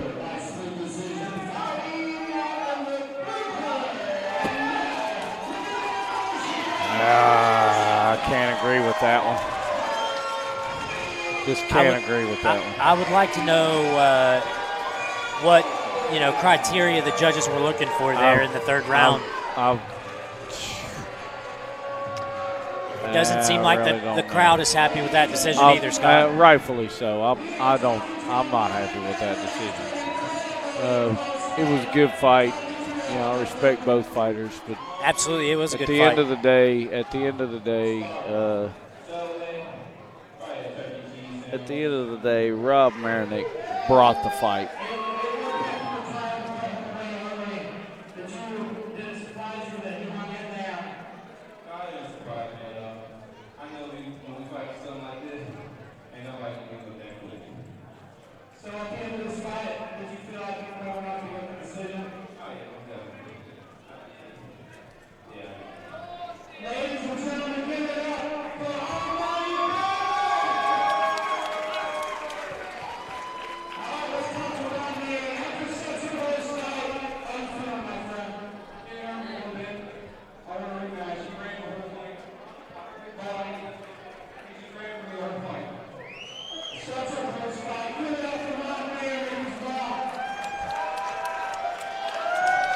I think he deserves that rematch as well. And I think it would be a good one, to go right immediately back to. I mean, right. It was a good fight.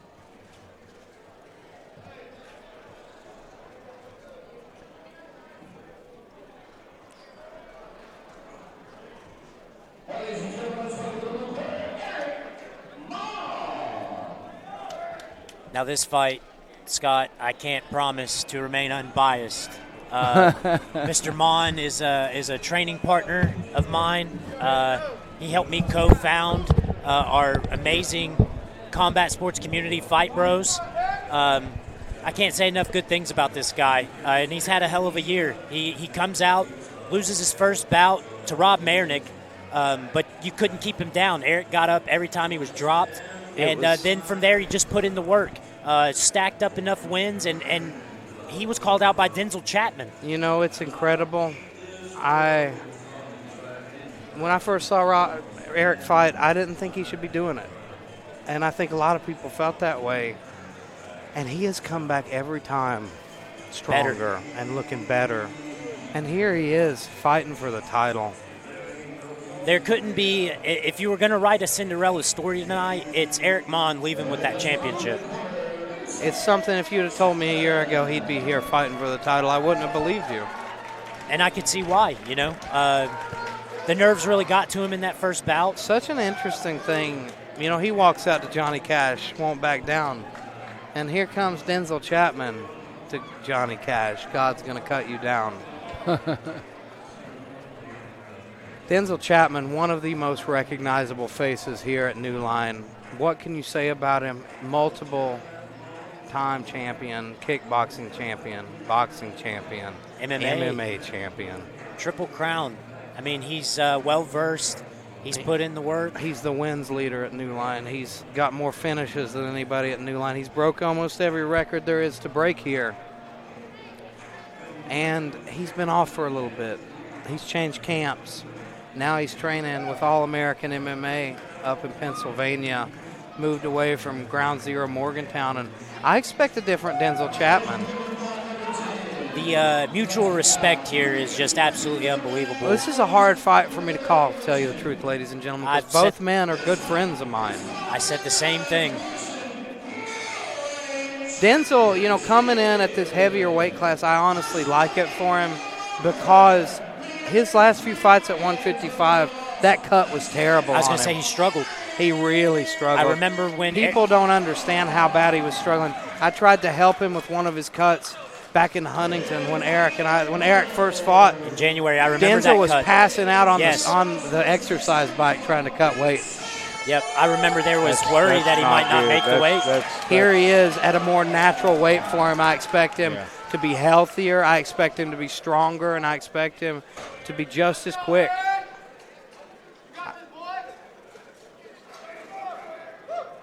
Great show of respect from these guys. Show of sportsmanship. I mean, there will be no bad blood here, and the best man will win. And I am excited for this one, guys.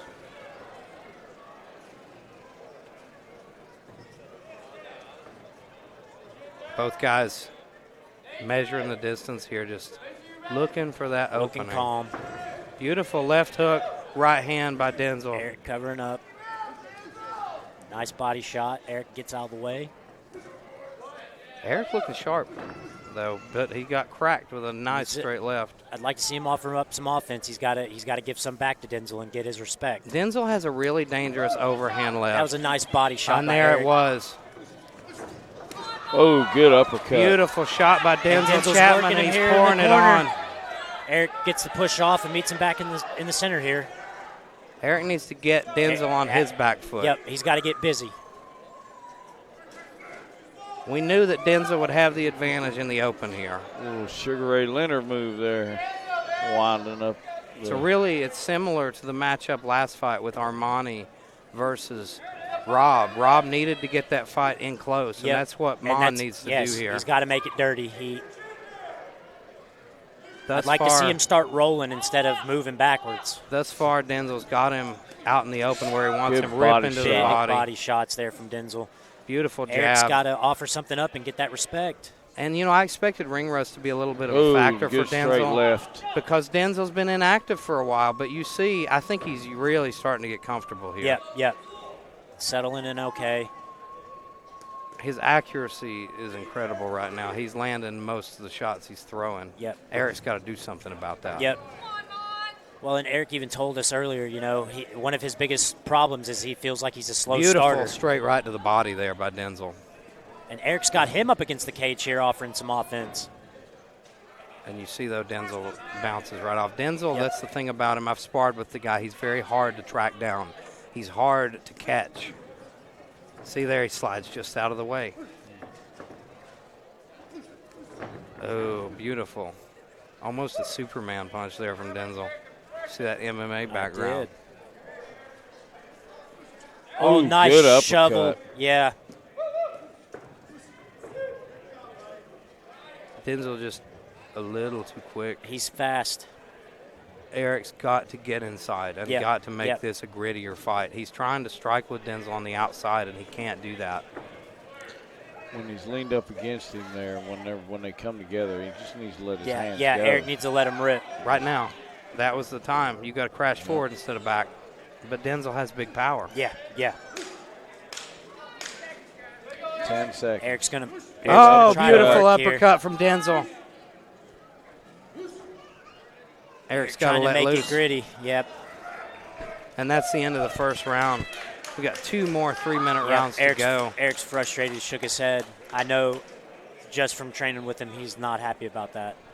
Well, it's hard when you're fighting a guy that you can't connect with. Yeah, like, absolutely. he's whiffing a lot. And, like, I knew that would be a frustrating thing for him because, like I said, sparring with Denzel, he's always right out of the way. The one It's thing so frustrating. The one thing that I do like that I'm seeing out of Eric is he's not taking the stool. I always like that. I prefer not to. Some guys like the stool. They're like Keith. No, he likes the stool. I'm in the habit of not sitting down because that's usually when the adrenaline dump comes for me. Yep. My legs will go dead. Yeah, I've run into boxers that like to not use the stool. Usually with bigger guys, they say, to getting back up is, an energy sucker as well. It's like your mind. As soon as you sit down, though, your mind thinks, oh, I can rest now. I expect to see a little more activity out of Eric in the second round, fellas. Denzel looking confident here. Yep. And you have to be after a first round like that. They both stuck their tongue out at each other in between the rounds there. Big shot by Denzel to start the round off. And I think Eric might get sucked into a brawl here if he's not careful. Eric's got to make this a grittier fight and an uglier fight. He's got to quit moving back, too, when he's crashing forward. I think the cage just kind of suckers. Because he keeps doing that. He's also got to learn to defense and counter. Yeah. I don't know why he's sliding his head out of the way. Like he's committed to coming forward, then he gets worried about that power. Yep. He's learned how to slip. Eric's honestly not been touched as many times like this probably since January. You don't want to slip straight back. That's what I'm saying. The punches that are coming straight at him, if he could slip, you can step forward in that slip and let your hands go. Well, his style that we've usually seen when Eric has the most success, he's inside throwing big hooks. And we've not seen that yet. Nope. Oh, beautiful straight big right shot from Denzel. Good hook. Got a chin on him. Oh, yeah, he can take a solid shot. Well, he landed a good left hook to come back there. I think that was his best shot of the fight so far. Yeah. Oh, man.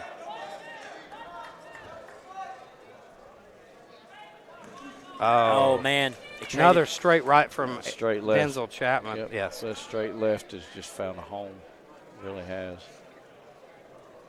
Denzel, southpaws are so tough to man, deal that with. was a big body shot there from Denzel.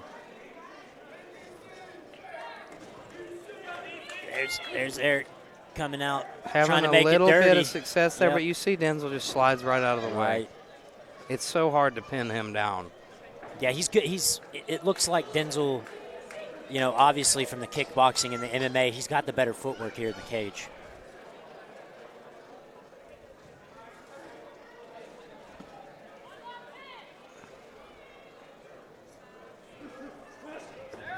Beautiful lead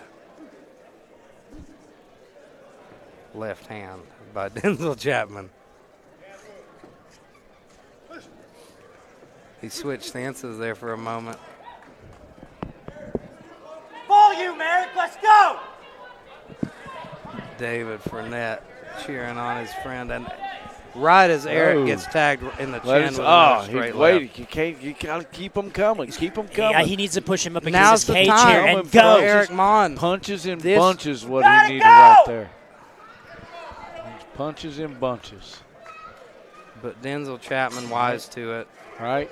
You see, he backed him up against the cage there. He threw that one big hard left hand, but he And then should he have been did- following exactly, with exactly. 6 or 7 more punches. Agreed. I think he could have landed something there. And you see Heidi Gum, Denzel's fiance, there in the corner with him. She's a good boxer in her own right. She boxed for WVU.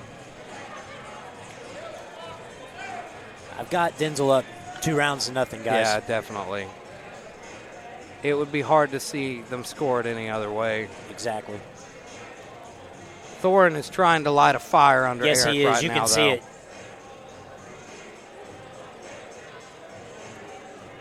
He's telling him to throw punches in bunches. You can tell. He wants him to put him on his back foot and start throwing combinations. And here's the thing. Eric's going to have to risk getting cracked to do that. Yeah. Because Denzel's going to hit you. He's going to catch you coming in. But he's tough. I think he can take it. I think he can as well. The way he needs to fight this fight. You know, Eric's used to sparring heavyweights. Like you said, make it an ugly brawl, you know. Yeah. I mean, I've often said, you know, fight a boxer, box a fighter. So if you're a boxer and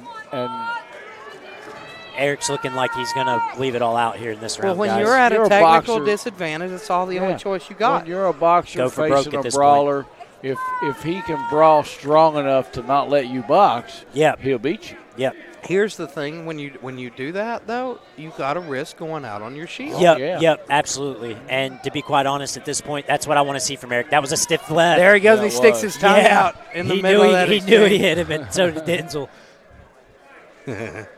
Eric's a game fighter. It's just nothing but, you know, these guys are just in there having fun. Yeah, it's a good action-packed fight.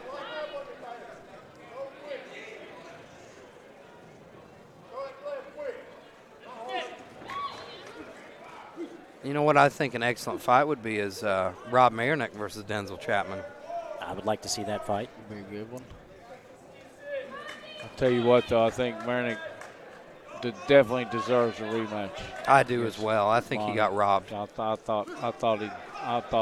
had him winning that fight. Denzel Chapman. There he is. There he is. There it is. That's what you got to do. Beautiful job. That's what we've wanted to see from him this whole entire fight. But it's been few and far between those moments. That's the problem. Right. Yeah. Exactly. We should have seen more of him.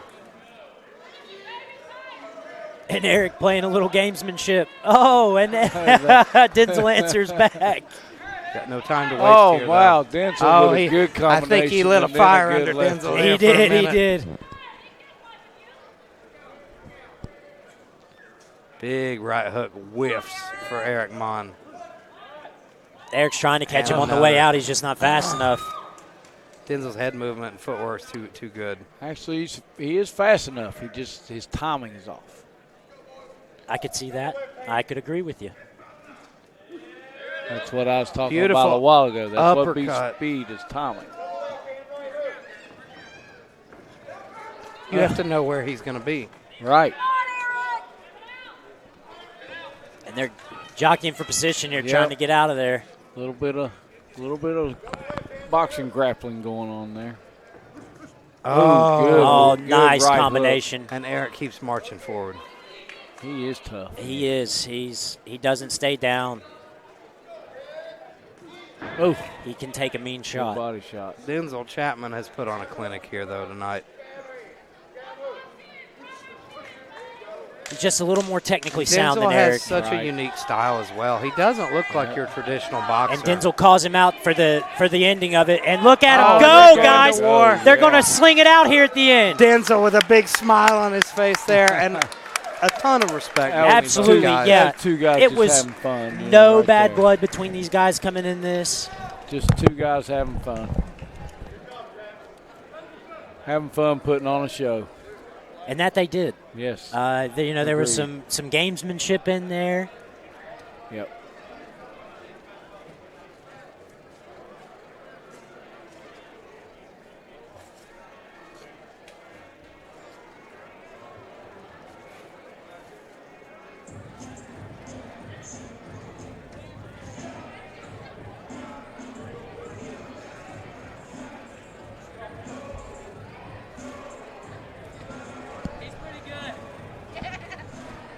Mon coming over and letting us know that he's pretty good. Said that he's pretty good.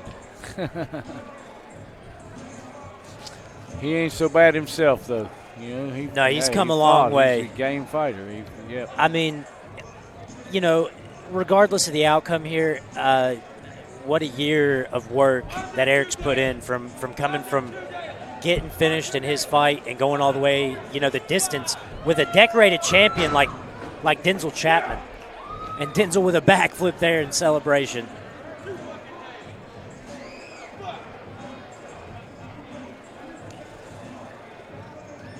Looks like our next match is a Brazilian Jiu-Jitsu match. little And action in the I'm- intermission there. I must admit that I have never seen a Brazilian Jiu-Jitsu match. They're, a lot different than what you've called there, Scott. I'm sure. I'm sure. I may even take a break from commentating because I don't really know anything about it. Well, buddy, we'll cover for you, and you get yourself some refreshments.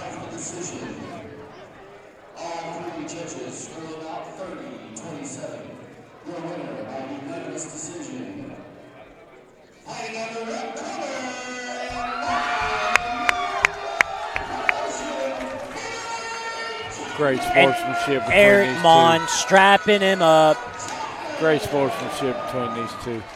I love it. Yeah.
During intermission here, we're going to have some jiu-jitsu matches.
Ladies and gentlemen, this is a dream come true for this kid. He has always wanted to compete in combat sports. You know, he used to train at my gym, and it's just something he's always wanted to do. I've never seen anybody more dedicated or driven, and I'm really excited for him. It means a lot to you when you can step in and do something that you've always wanted to do. I can vouch for that. So, and it takes guts to get in there. So, anybody who steps in that cage absolutely deserves respect. And he looks excited. He touches. Yeah.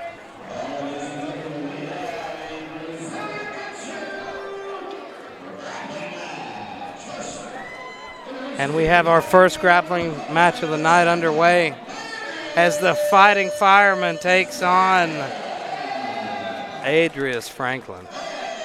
Really cool name. I like the name Adrius. I really It's do. different. You don't hear it often.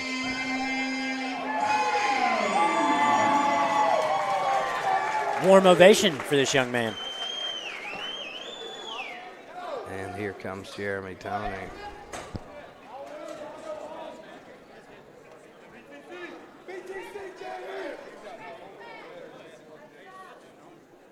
And as the referee explains the rules, these two young men are ready to go after it. in a 6-minute grappling match. Here we go. And Jeremy ends up on his back there, but he pulls guard, and he's getting back up. He's in trouble. Left his head hanging. He's looking And he's caught to- in that guillotine there, and he's tapping. Is he tapping? No, yeah, there he's tapping. He's tapping.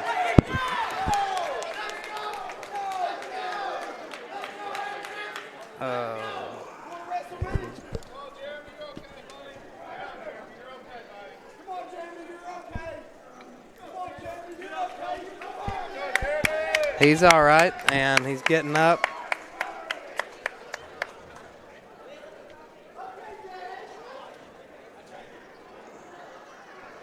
Beautiful job by both young men. Nice guillotine choke there by Adrius.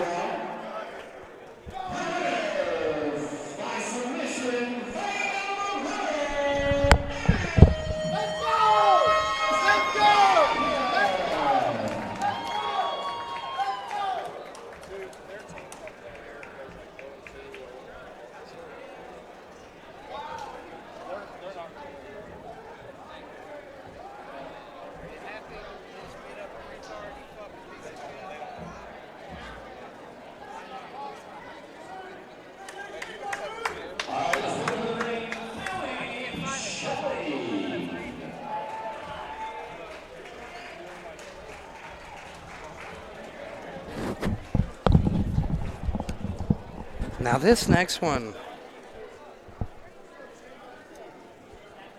really interesting.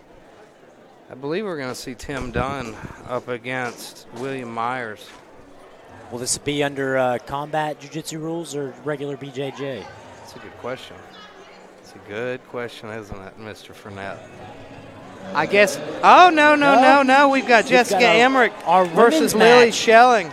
And this is a legit matchup here between two excellent grapplers. We've got one from VO2 in Jessica Emmerich up against Lily Schelling from Ground Zero Morgantown. I'm excited to see this because I've yet to call a women's bout, so this will be fun. These are two legitimate competitors here. Jessica Emmerich does MMA as well, and 2 fights ago she had maybe the scariest knockout in women's MMA history. Wow. It's right up there. It's right up there with Shevchenko versus I. That was a brutal one, man. How about the one with, have you seen the one where Eliminator McFarlane knocks out the soccer mom? Oh, yes. That's a brutal one. But here we go. We're going to see some jiu-jitsu here. Traditional BJJ rules. We got submission only. If it goes to a decision, it'll be a draw. And I think Emmerich's a blue belt here. We have an add-on. The boy who just won versus Jacob Ray. Grappling.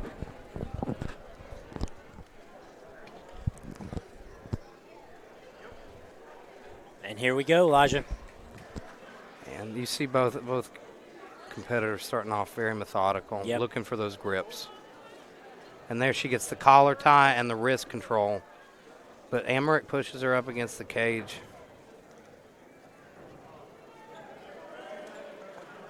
Beautiful collar tie there from Lily Schelling. Both jockeying for those underhooks. Schelling needs to dig for that left underhook. But she's got that collar tie, and I like that collar tie overhook as well.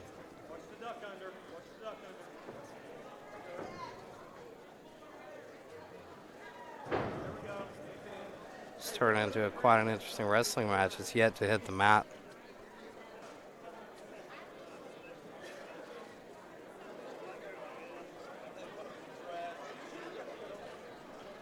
Both ladies looking to get positioned in this tie plum here. Neither one is committed to a takedown attempt yet, though. They're both just fighting for that hand and head position, which is a massive part of wrestling.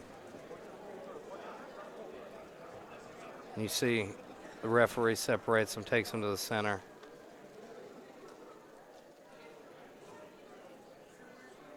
We see here they've been stalling, so he's going to put one on the mat. They flipped a coin over who ends up on the bottom. And Schelling pulls guard here. Ends up starting off in butterfly guard with double underhooks. There it is. Elevating her and going for the leg lock here. Yep. She's sinking into that heel hook. Jessica needs to be smart. She's doing a decent job of stacking her. And but here they've she gone to goes. their- She's switching over. She's going to start transferring that heel over to her other hip. There it goes. Yep. And she's looking for that heel hook. This could be nasty. This could be nasty. Oh, she looks like she's close. This could be nasty. Emmerich's in trouble here, and she needs to be careful.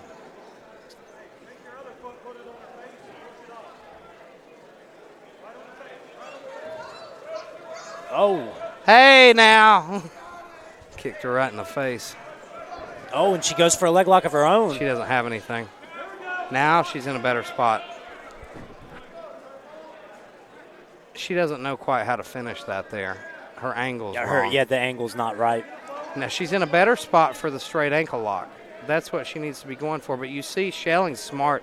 She's fighting her hands. Yeah. And Schelling's got a better position on that ankle.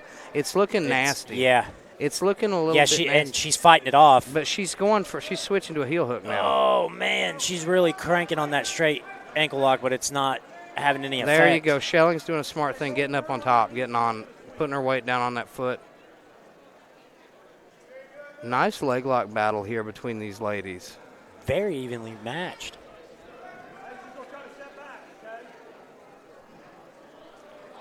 Now, Schelling's almost out of danger, but Emmerich's she's putting herself right in a heel hook. If Emmerich would just grab it, she's right in a heel hook. Mm-hmm. She's literally put herself into that heel hook position, and Emmerich's not going for it. There's the dogfight position here, Yep.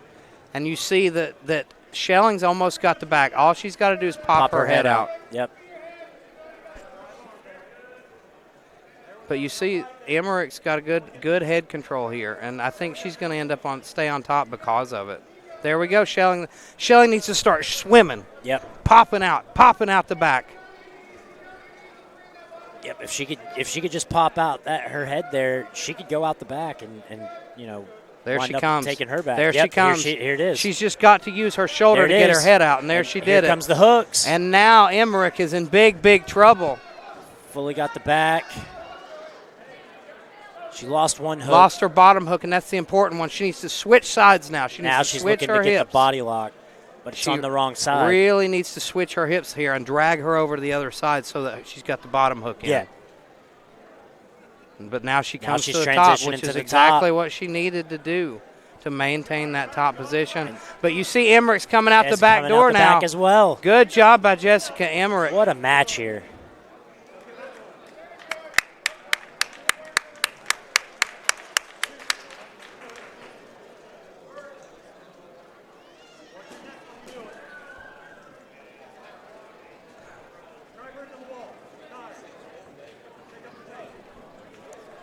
Do you think either lady has the advantage here yet, Elijah? I think it's been a super back and forth match. It has. That's the thing. If it goes the distance, too, we won't have to worry about scoring it It's a because draw. it's a draw. But I really think I like the way Schelling looks as a grappler. I think she's very, very – she's doing some things that I like a lot. Yeah. I think she's been closer to the leg locks in the leg lock battle. 30 seconds. 30 seconds. 30 seconds.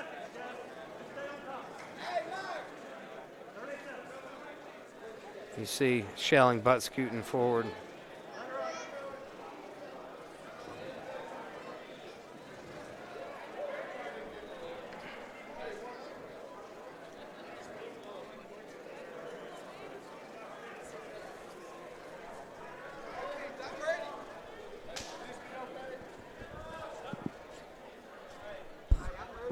And we see the end of the match here.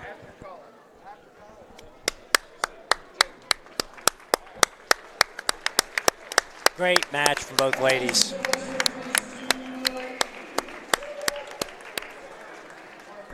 Excellent job.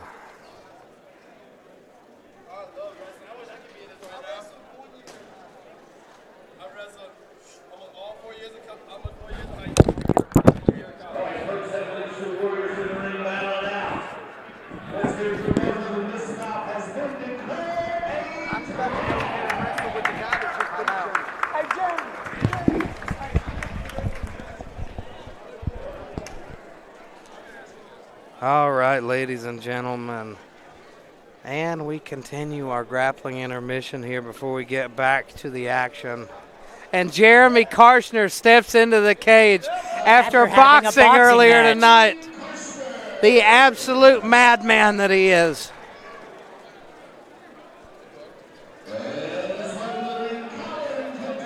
And he's up against Colin Caprini, a ground zero brown belt. Karchner's got some guts, I'll tell you that much, because I believe Karchner's a white belt. Yeah. But he has a huge size advantage. This is going to be a very fun matchup because Colin can grapple, and Colin's a leg locker.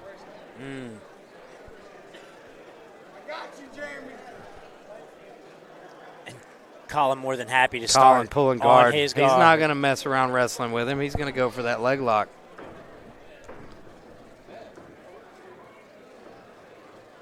And you see Jeremy going for those feet, trying to control him.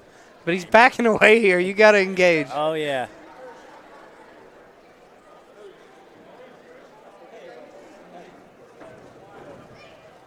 Now, I don't know if they're doing combat jiu-jitsu or regular BJJ here. It looks like regular BJJ because I've yet to see any strikes. Colin's very slick here. You see he's using those feet to control him. He's playing that open guard game. And what he's going to do is he's going to go under those legs eventually and try to go for that leg lock. Using those butterfly hooks, we'll see him invert, just like his student, Lily Schelling, did earlier. I think he's just waiting for Karchner's weight to get too far forward. Yep.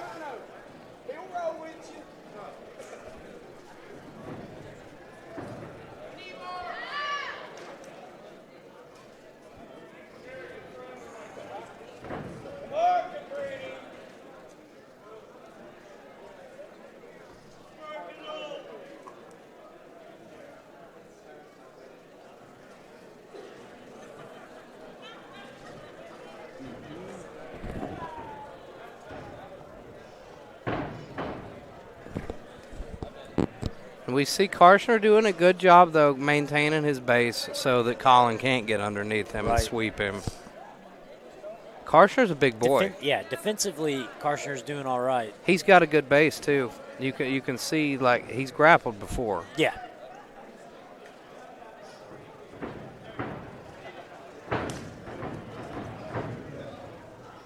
Colin is doing a great job stopping him from advancing. I think Jeremy wants to wrestle with him. Oh, yeah. 4 minutes. 4 minutes.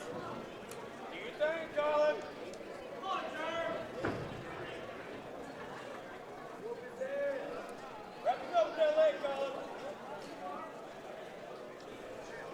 And here comes Colin Caprini just maintaining that seated guard. Stopping. Do you see Colin shaking his leg there, trying to get him to sit back for a leg lock? Colin's looking to get on top there. That's what he was going to do. As soon as he sat back, Colin was going to sit right up with him and get on top.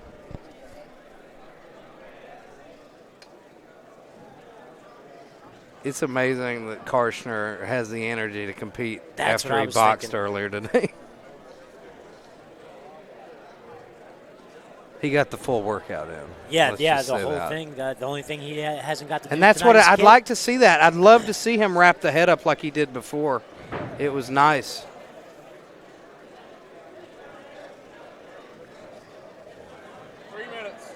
This makes me want to go out there and grapple. I'll grapple you, Elijah. I'll grapple you right now.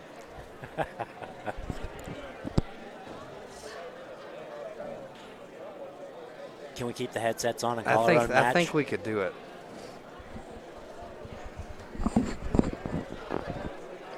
I'd call it, but I don't know anything. You can just tell us if we're entertaining or not. This guy, these guys, this has just been a stalemate here. Yep. Yeah, I think it's the strength of Karchner versus the technical ability of Colin. And Karchner knows his shit. Like you can see there, the way he pulled that arm out when Colin started to go for that arm bar. Like he knows how to grapple defensively.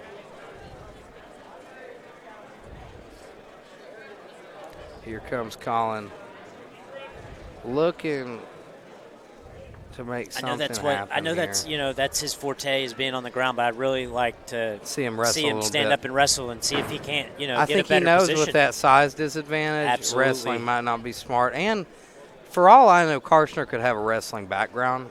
He comes from Ohio. That's a big wrestling state. Yeah. Oh yeah. And you can see he almost moves like he wrestled. Mm-hmm. I was thinking that when he stepped in there.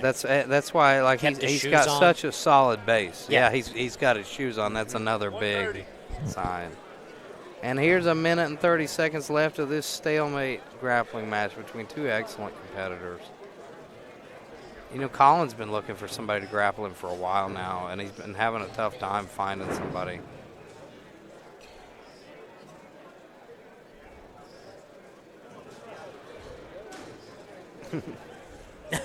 And Karchner dances Jeremy away. told him, he said, "Come on, let's go." 1 minute.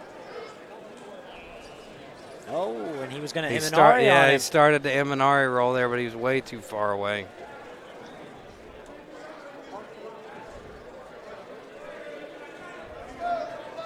That's the thing. If he could move up to his feet and then Eminari roll. Yeah. Like, you don't have to wrestle. You could stand up though and Eminari roll into something. And I'd like to see how Karchner might react to that.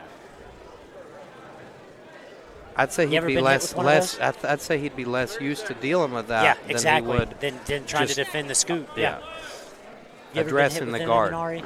Oh yeah, many times. Yeah. Many times. It's when you're not expecting it. That's an extremely wild technique. The big to come thing is flying at you. you got to know it's coming. Yeah. And you've got to time. It's timing. It's just like boxing.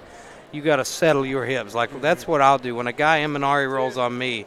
I will drop my hips, almost like I'm sprawling on him. Yeah. Similar to takedown defense, and that's defending leg locks in general. You got to keep your hips away from them. theirs. Yeah. And this So one is will that end in a a round draw. or a match? That's draw? the end of the match, and it'll be a draw. So what's the difference, say, between this and amateur mat wrestling? Submissions Yep. are involved. Yep. And, Like with just amateur wrestling, you're not allowed to submit. Like you can't choke, you can't armbar. It's just you'll scored by points. Yep, you'll score points. And now there are certain jiu-jitsu formats where you can win by points. But this one is what's just called submission only. Yep. So if they make it the time limit, it's a draw. You don't have to worry about judging.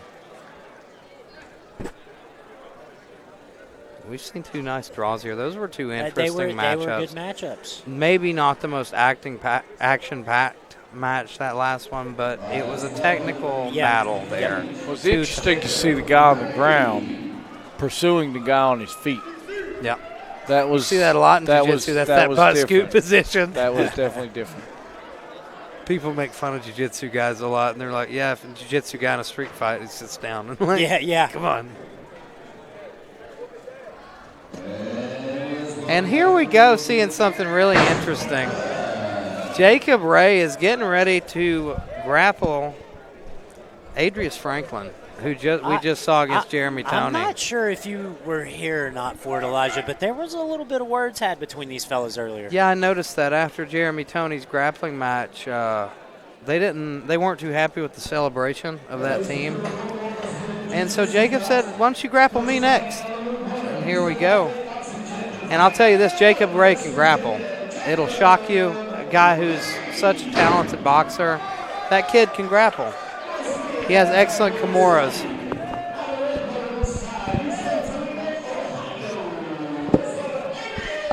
Seems extremely pumped up. Oh, yeah.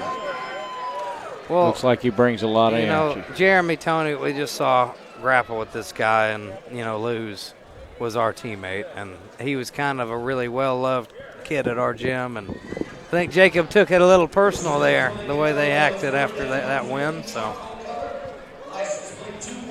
Jacob Ray has beautiful Kimuras, and he'll go for them from really unique places. This ought to be interesting. And here we go.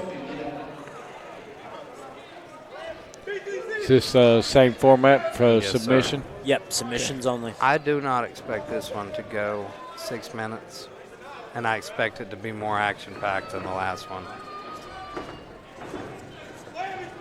Jacob can wrestle as well. He shocked me when I took him to train with Ken Beverly, who's a very legit MMA fighter. He actually took Ken down once.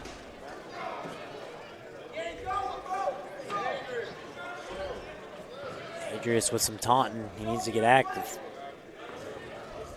Jacob's looking for that shot. He's just waiting to time it. You don't win unless you submit, so. They are jawing back and forth in there.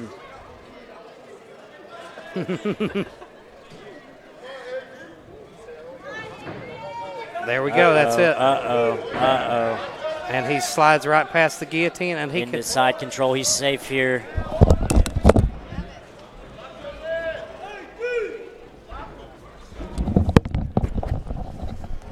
I almost had to go yell at Jacob Ray to Von Flu choke him. He was right there in that position. Good job by Adrius popping back up. Jacob needs to address that collar tie that Adrius is doing. Yep. You can't just shoot. You need to shove that off of you and then change levels. You go under it. And see, right now, if Jacob would put his hands on his triceps, lift, and then shoot.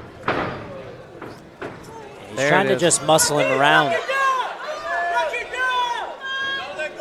Jacob, put your hands together. Elijah doing some coaching.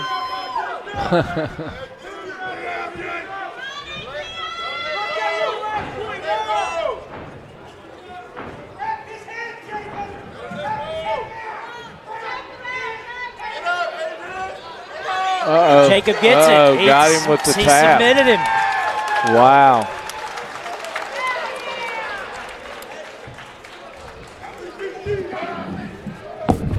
And he got him out of there. I don't know what that was, but it was cool. But it was cool. I don't know if it was a real submission, but it looked neat. He got the right idea. I said wrap his head up. So. It was a good chokehold. I mean, yeah, it was definitely a chokehold. It was tight. Randy was He stretching had him that at a neck. very Yes, weird angle. It was almost like an inverted guillotine. Yeah, it was weird. Yeah.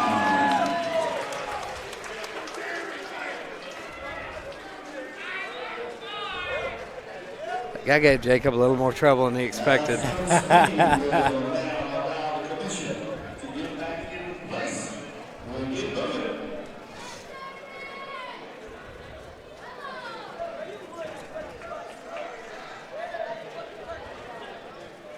And ladies and gentlemen, I believe it's time to get back to some boxing. We'll have Ethan Blackburn and Delano Reynolds. One of the biggest grudge matches to ever hit West Virginia.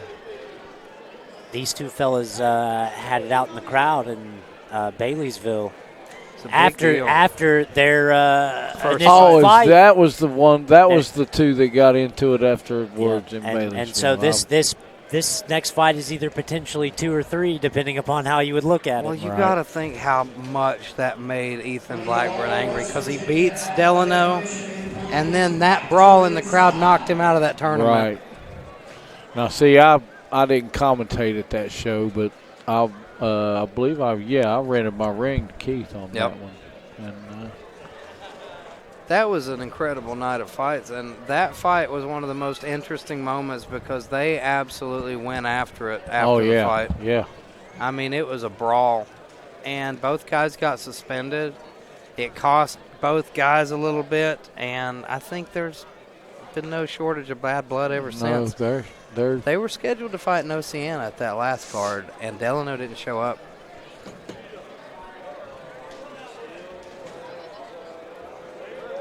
Well, from what I understand, Delano is here tonight. Oh, he's here. He's here, and it's finally time to settle the score.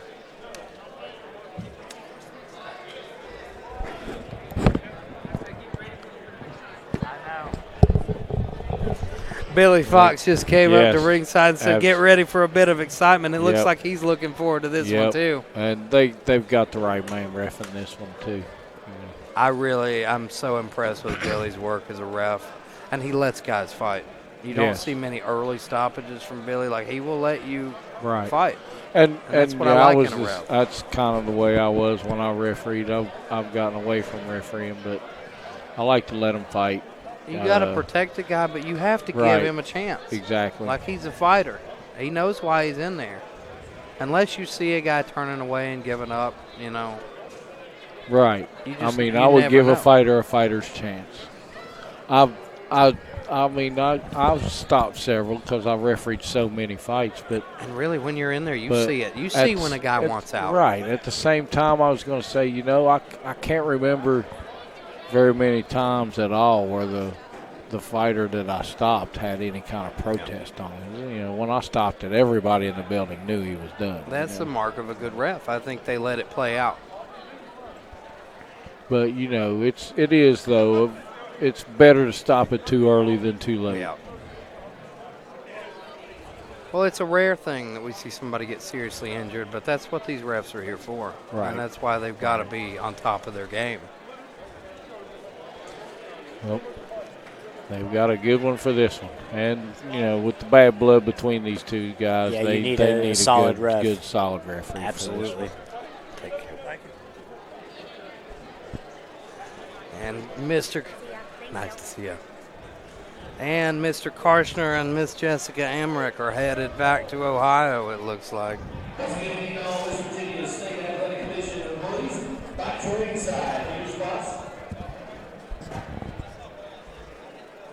And they are calling the commission back to ringside. The intermission is over.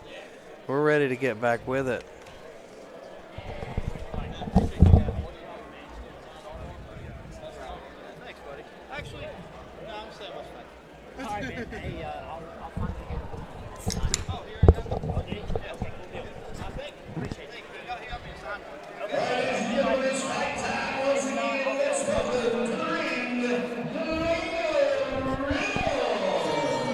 And here we go, back to the action as Delano Reynolds makes that fateful walk to the cage.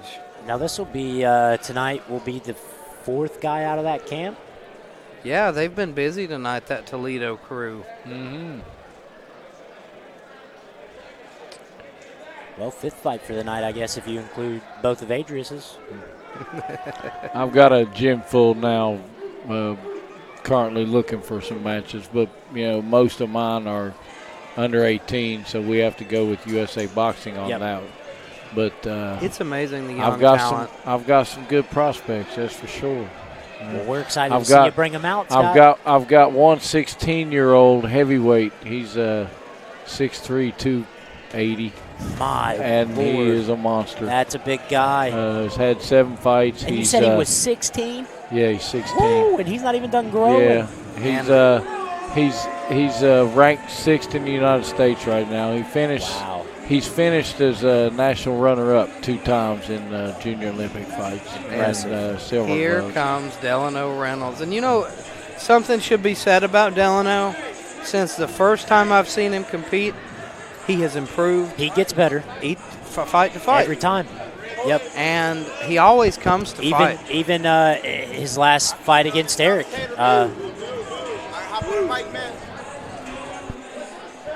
Let's see. We got one.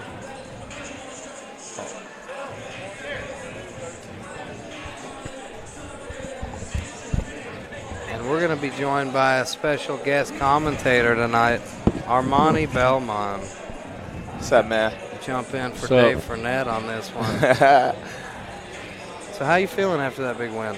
Man, I ain't gonna lie. I lost too much weight too quick. That's why I kind of don't like losing weight. But then again, I do like losing weight because I can go. I feel like I would lose more weight in the winter than in the summer. It's kind of seems backwards. You know Delano pretty well. Delano, yeah. So tell me about this fight.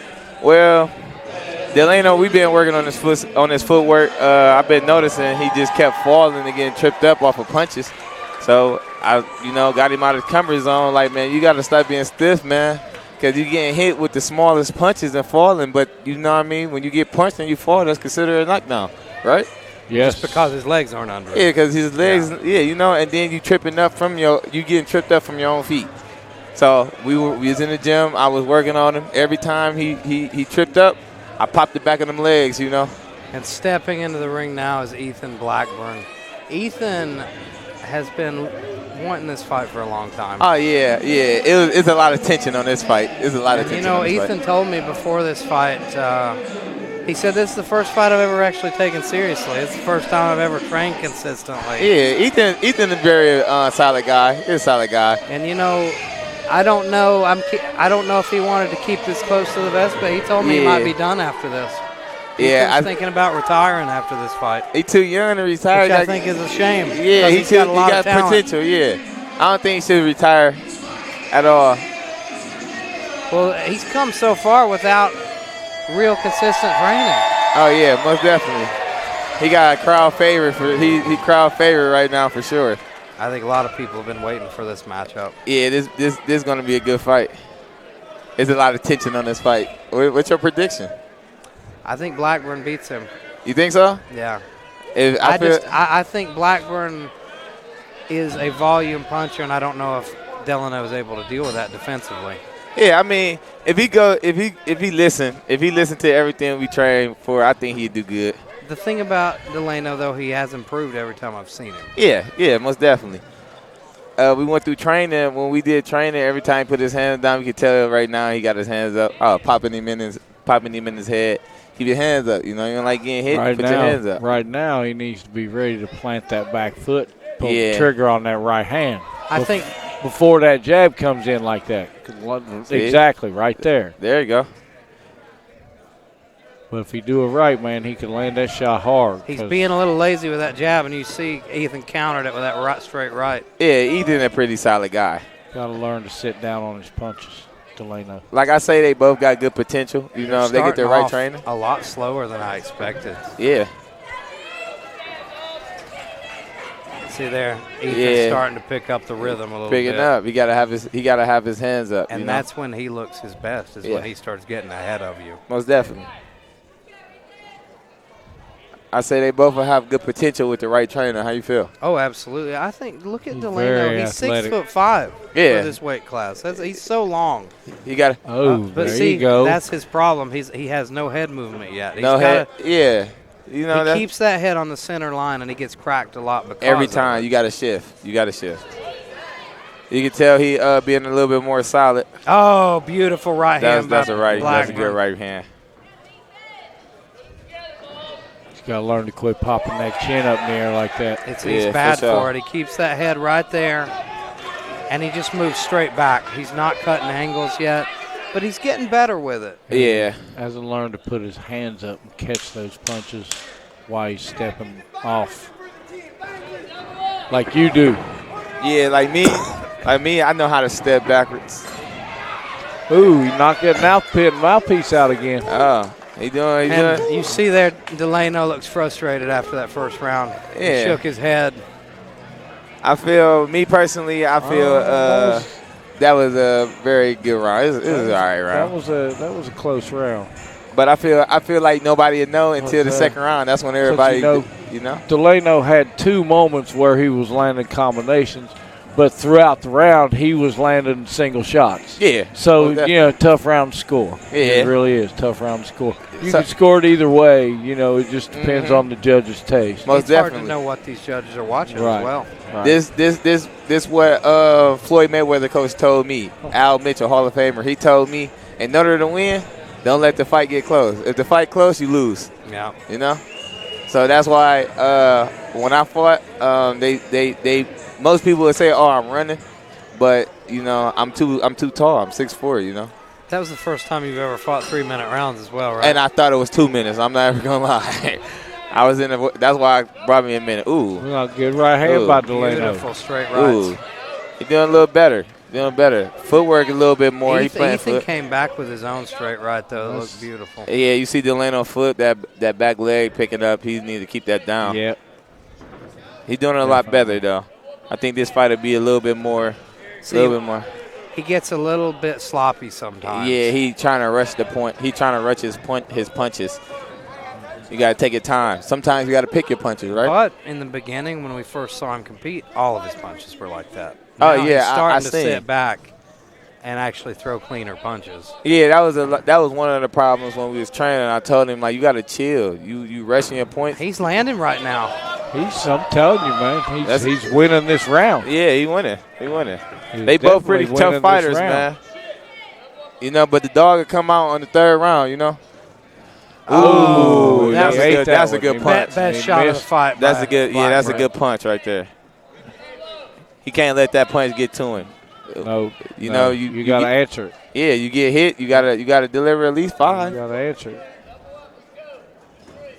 See, he's sitting down a little bit more, trying to be calm. You're right. Delano's winning this round. Yeah. Yeah, if he be a little calm, you'd be all right. You can't think when you want a street fight or you're rushing your punches, because that's how you frustrate yourself and just throw sloppy. And I think that may be the thing. He came from that background, like street fighting, like most not really disciplined fighting. And now he's becoming a more disciplined fighter, and you see he's having success here against a very tough guy in Blackburn. You got to learn to turn that hook over and stay in there with it. I say both guys, they keep their hands up and stop throwing their punches. Blackburn is looking sloppier than he used to. Beautiful right hand. That was a good right hand. That was beautiful a good right hand. And Ethan Blackburn runs right into a straight right. I've been kind of expecting it. What did I say a while ago? If he stop and shoot that right hand straight, he gonna land it. You caught it. You caught it. You the man. You the man. And you know what's so crazy? I worked with Delano all the way up to this fight. He took a lot of beating from me. Like, I really beat on him. You could see the difference. Yeah, you see the difference from that last fight against Eric Mon to this one. Yeah, most definitely. He took a beating from me from training, Like, I got to treat him like my little brother, You can't just be chilling at home if you want to be great. Right. You got to work out when the other person chilling at home, Now when tell they me, sleep. Scott, if you're in Ethan Blackburn's corner, what are you telling him right now? If I'm in Blackburn's corner, one, I'm getting a lot of ice to the back of his head, which I really didn't see much of.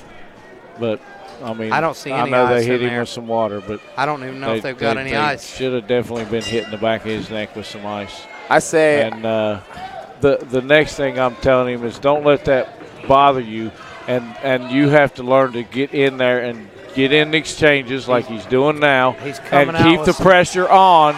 Because if you don't knock him down, you don't have a chance. He's not cutting any angles coming in, though. That's why he got caught last round. But he's got to be. But he walked into it. He's got to be punching his way in. Yeah. You see Delano a little bit more calm. And yes, Delano knows he has a lead, but anything can happen. Though. Exactly. He's got to make sure he's got to make. Be a moment where Delano's got more confidence than he's probably ever had in a fight. See, it depends on what he's thinking. Is he thinking to protect his lead, or is he thinking to put this guy away?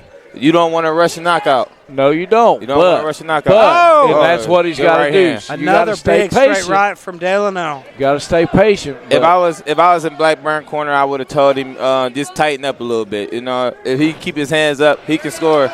He knocks the mouthpiece out of Delano.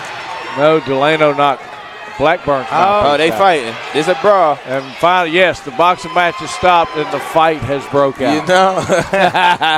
It's a lot of rival, a lot of tension with this fight. Every boxing match every good boxing match that happens. Yeah, most definitely. The boxing match, somewhere along the match, the fight breaks out. And I think this might actually be what Blackburn needs because Delano's outboxing him. And really, he is outboxing outboxing him, and he needs to battle. And he's wasting time. If you had a grading right now, what would you grade? Well, I'll tell you this: his first fight, I would have gave him an F, but now I think he's moved up to B+ territory. Yeah, he's doing pretty good. See, yeah. In the locker room, I told him, like, you got to think about it. You in his city, you in his town, his state. So you going to get booed, That's and it's amazing. I think Delano had confidence issues about this fight, when it came to showing up for that last one. Yeah, and yet here he is winning. And there's a lot of, and I'm really proud of him. That was a good fight, I told him like you can't be mad, you got to take your time and you can win. I think we've seen an upset here, maybe. It might be an upset. I think I have Blackburn or not. I have Delano winning the fight. That was a good fight. I have Blackburn even though it was a close round, I go Blackburn first round, but I got Delano winning rounds 2 and 3 with the knockdown. Yeah, with a knockdown. That's a big upset. Yeah, the knockdown. I'm pretty proud of him because everything I showed him, you know, he been picking up, you know. Right. It was a good fight between both of them, you know. Right. Blackburn, that's his name? Yep. He's a good fighter. Yeah. You know, I don't believe he should just retire off that like that. Let's hope not. He's too young, man. Yes. Good potential. He got good potential. Yeah, you could tell Delano really improved from his last fight. That guy improves every time he comes out, and you could tell he really put it together this time. Yeah, at training, I had to really let him know. You know, we didn't ever really practice on punches. We all practice on his footwork. Yep. You know. Yep. He didn't really trip up this much. You know? Nope. He was still making a few mistakes, but it'll come with time, you know. And then that's when you get in the gym and you correct them, you know. Absolutely. You get back in the lab. You got to treat these fights right here. It's amateur. No one's pro yet. You know. You got to teach it like it's sparring. Yep. Like practice. Like me I see myself fight better. You know. I'm always hard on myself. So if I was to grade myself, I'd grade myself as a D-. Right. You know? I was going to say tonight. I've seen you fight better than you fought tonight. Most definitely. I think it was more of me losing weight quick. You know, I tried to get something to eat. My food wouldn't stay down. I actually threw my food back up. That was like an $8 sandwich.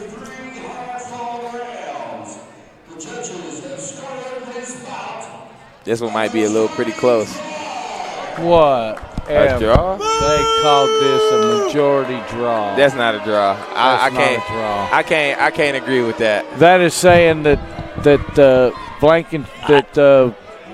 Blackburn won 2 of the 3 rounds, and the knockdown tied it. Yeah, that's not. No, I can't agree. No, because you got to think about it. You get knocked down. That's a big difference, man. Yeah, absolutely. That's a major event in a boxing match. Yep. A knockdown is a major event in a boxing match. Period. You get knocked even down. if it's a flash knockdown, it's a major event in a boxing match. And you got to tip the round to the guy who got the knockdown. You know, I can't agree with this. No, fight.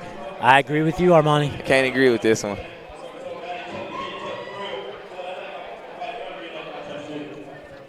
Yeah.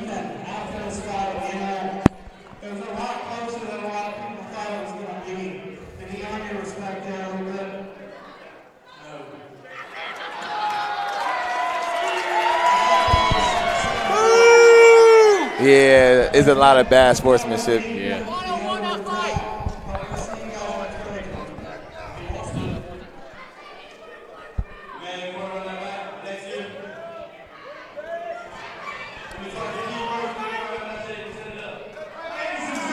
Yeah. They're going to do it again. Looks like they're going to run it back again, Armani. I say it's going to be a trilogy. Looking at see it. You know, I don't want it to be a lot of bad tension. It look like a lot of tension and unsportsmanship. Yep. You know. Well, at least they were able to keep it together this time. Yeah, I had a big talk with Delano. Delano. They're not going at it right now. Right. Yeah. You know, that's I had a the big main talk thing. with Delano. You know, some I told him like, you got to do your sportsmanship got to be a little bit better. You know, but he surprised me. You know, I say that was good, pretty good match. I don't think it was a draw though. No, I don't have it a draw either. Yeah. Yeah, that was robbery. That was pure robbery. Hey, but like I said, they both young, you know, got good potential. Now, how old is Delano? Delano's about 20, I believe. You know, they just starting to get out of here, you know. Where y'all from? Toledo, Ohio. Oh, okay. Yeah. You know Spider's boxing gym up there? Maybe, yeah. I'm more tied in with Soul City, TBA, which is Toledo Boxing Association, Cartel Boxing, Central City. We used to have a POW, Toledo POW, which is like where the police academy. Yeah, I know the Toledo POW and Spider. But I cannot remember Spider's regular name, man. Is it called Glass City? I don't know. I know it used to be Spider's Boxing Gym, but he has changed it. And what's his name? I can't remember the coach's name Oh, off my snap. hand. Man. We got a lot of up and coming boxing. I know, Yeah. because see, I mean, I don't know. Maybe how old are you? 23. Okay, nah, you probably didn't hear my son. My son was old. He's 31. But what's his name? Zach Kuhn. Sound familiar? Yeah, I'm probably he was about behind 7 years older than you, though. Yeah, I'm probably behind. He had 160 amateur fights. See, I'm up there. Yeah. Matter of fact, I got more fights than that. 185 fights. Ladies and gentlemen, Armani Bellman. I give appreciate it up. y'all for having me, man. We're gonna see you again soon. Oh I yeah, know. next one y'all see me, I'm gonna be graded as an A+++++++. But in the meanwhile, I'm about to go get some food. I thank you guys. From what I saw tonight, get your cardio in. Oh yeah, it's more about me just losing weight and starving myself. I think that's where I messed up. I think I could tell you wanted to put him away early too. And I when you did, didn't- but I didn't want to rush it. He said I was running from me. I don't really feel like me running from me. I mean, it's called boxing. Why was would he I? was he tougher than you thought he would be? I mean, it wasn't a lot of power behind there, but I mean, he didn't back up. There couldn't be a lot of power in it. You're not walking into it. Yeah, you know, it's Exactly. I'm too long. I got to keep you at a distance, you know. And here we go with Marvin All right, well, Workman good luck, versus Armani. Zach Kennedy. Okay. We seen him fight last fight, didn't we? Yeah. Yeah, it was pretty good. He was up against Brittany Vaughn in the last one, and he's back to kickboxing. Oh yeah. And we see Zach Kennedy's been training a lot more consistently since we saw him last year in Harts. It amazes me a guy like Marvin Workman who's willing to come compete in kickboxing when he's literally never trained in it. And he looks good, man. He throws good body kicks. When he fought Brittany Vaughn, he was throwing some really nice body kicks. There's a side kick from Marvin, who has zero kicking background. Zach Kennedy's been training with Figure 4 Fight Academy in Pikeville, in my hometown. Those are really legit guys. Brian May down there, Tyler Smith. And Zach looks a lot calmer than he did in his first fight. Oh, wow. Beautiful left hand by Zach Kennedy. Zach looks like he's got some boxing ability. He was a self-taught guy for a long time, but like I say, now he's joined a real gym. nice. Beautiful Wow. kick. Oh, my God! Nice Rocked his shot. head back with a 1-2, and there's another one. Man, Marvin Workman needs to get his hands up. He is he's got a chin. getting That's for hurt. And he's answering back now with some shots of his own. Here comes Marvin Workman. Marvin has Look at him Marvin weave out of the way. Marvin has a great amount of experience, though. He's been in a lot of tournament fights. He's rough and rowdy, tough man, and you can see that's why he's hanging in there. Yeah. He was very elusive with his head movement. Absolutely. Didn't get touched once. Let's take a look at the There. replay Yeah, there. definitely. Some of those shots were absolutely brutal. There's a beautiful There's that jab, and then Boom! bang. Yep. And see, that's what I was talking about with Philip Fox. How he came right back in there. He with knew the he next had two him hurt, shots. Yes. and then he put the hammer Right. on it. Exactly. Props to him, though, for hanging in there. Those were some mean shots.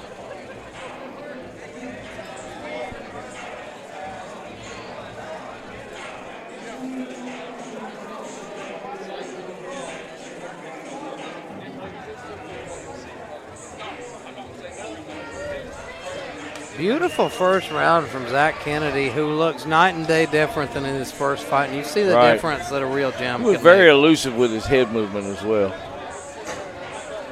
He had a lot of potential in that first fight, but you could tell he just didn't have any coaching. Right.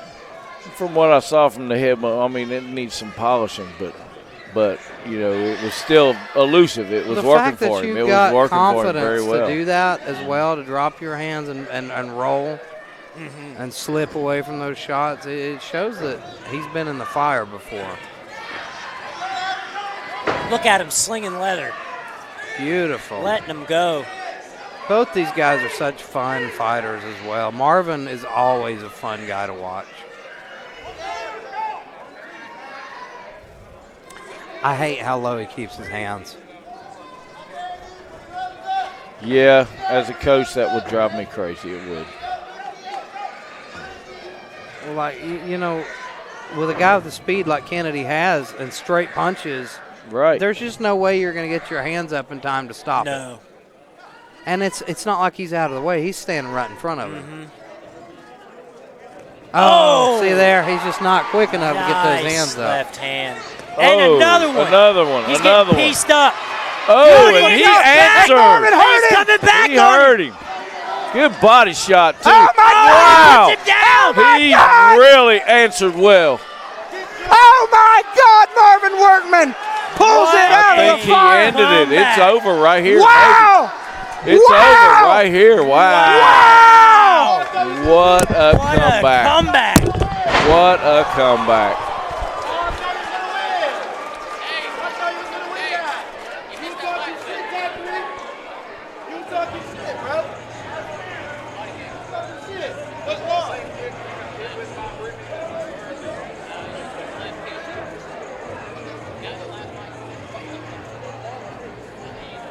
Well, Scott, that one was fun for as long as Oh, it lasted. yes, absolutely. What a fight.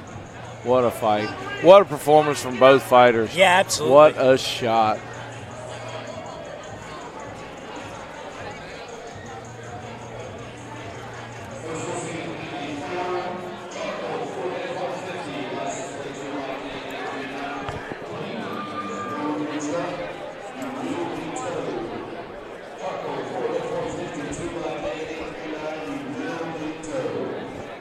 Marvin landed that shot in an answer, and Zach Kennedy just didn't see it. No, absolutely not. And I mean, it just didn't see it coming. His brain couldn't set for it. And then Marvin just, you know, with the killer instinct, knowing he had him, knowing he had his opponent, you know, in a bad way, and he jumped in there to finish it and done a great job. Put him away. This was a really good fight by both fighters. Yeah, really good evenly fight. matched here. Yes. I wouldn't mind seeing this one again. No, yeah, this one would be a fun one to run back. There you go, Marvin. What a fight.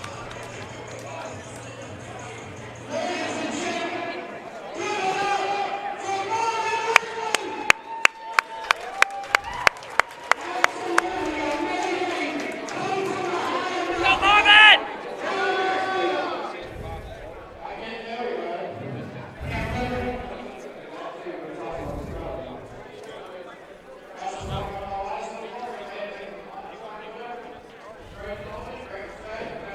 That was a great matchup. And we still have we Well, there's still have the I last think, five 4 fights. or 5 fights left. And these are, you know, we usually good save ones. the best for last. Absolutely. So, I mean,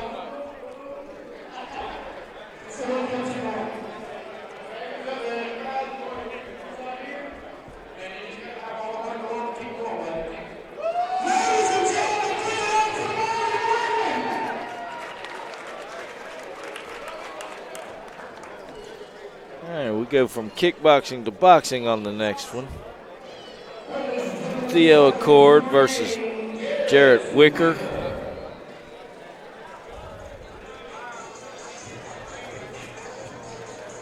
The Wicker name sounds familiar. I think I've seen this kid fight before.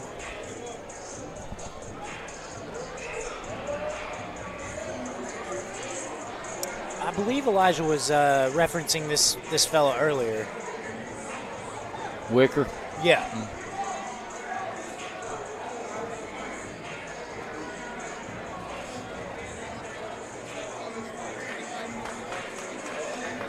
These are the big fellas. He's a big boy.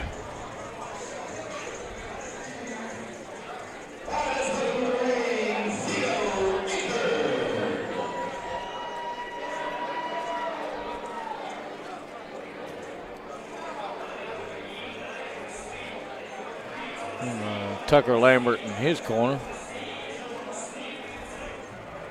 Tucker Lambert, one of the accomplished professionals of West Virginia.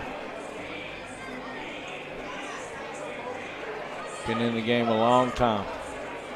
It's always nice to have a veteran Yeah, definitely a veteran. person in your corner. Yes. Somebody that can help guide you and do the right things in there.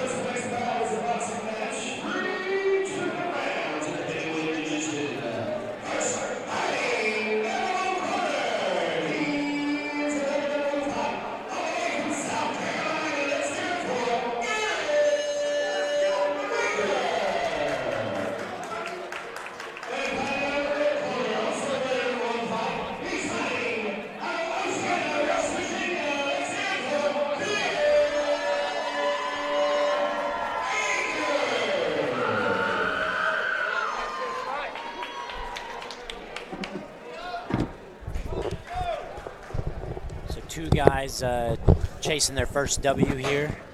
These are two big heavyweights, and Theo Accord looked tough as nails in his last fight. He fought Grayson Spalding. Grayson Spalding is a big, tough, heavy-handed man, and that's a tough first fight for anybody. Tough man champion as well. Oh, and these guys are going Theo right throws after heavy it. leather, and Theo has a beautiful overhand right. Oh, he throws nice. straight punches, and he went the distance with Spalding in a beautiful fight. I watched that back. and Oh, man. I saw how clean Theo throws his shots. Like, if you watch his overhand right, it's a thing of beauty. Both these guys throw strong, man. Big boys. I don't think this one's going the distance. Oh, man, nice straight right. Either one of them catch a clean shot. I mean, it's anybody's fight. Another Absolutely. nice one. See how tight Theo stays for a big, powerful Yeah, heavyweight? yeah, like, I like absolutely. that. Very See, beautiful, technical. tight, 1-2. Yep. Oh! That straight right was a bomb. It was a clean shot. He sat back on it and hit him at the very end of his range. It was beautiful. And you know he's got to smell blood here. That's what you were talking about, that killer instinct. And here There he it comes. comes. Left hook. Put him on He's chicken hurt. legs. He's hurt. And here comes Theo Accord looking for that finish. He doesn't know to tie up. He smells blood right now. And Wicker's just I'd like him to see go from that covering up to uppercut to that survive. overhand. Yes. Oh. Now go high. There you go. Beautiful. Good answer with that right hand. He's up against a tough cat. Even though he's Ooh. hurt, he's still looking for a big shot.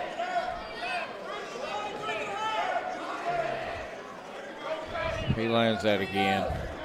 Beautiful right hand to the body by Accord, but when he throws that right hand to the body, he's leaving himself way open. He needs to come back with that left And you can hook. tell Wicker Yeah, is see, starting Oh, to get there hurt. it is. That The right hurt him hand. bad. That hurt him. Yeah, come on, man. Ref That's a calls knockdown. it. Call Yeah. it. Stops it. I don't think that was a bad stoppage. I think it was a good stoppage. I think it was about the right time. Yeah, not a bad I mean, stoppage you at could all. have seen that You guy could have take started a few more counting and then shots. evaluated him, but still, I mean, I think it was still over it, even if you would have gave him the 8 count. You know, Garrett Wicker moves to 0-2, but That he's was, a tough guy. He was taking some. He was on chicken legs over here. He was wobbled over there. You can't keep allowing him to take punishment. He was game though. He's a tough guy, very tough man.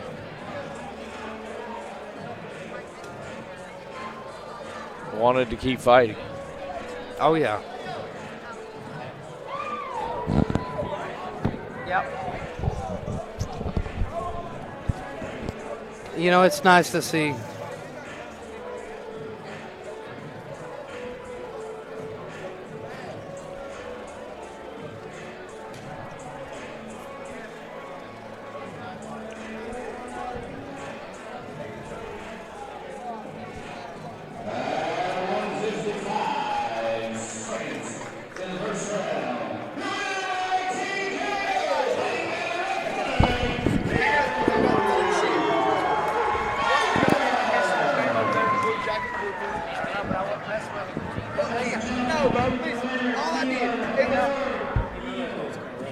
I know, he tried to. He fucking tried to. I was standing up like this right here because of the 10-second clappers.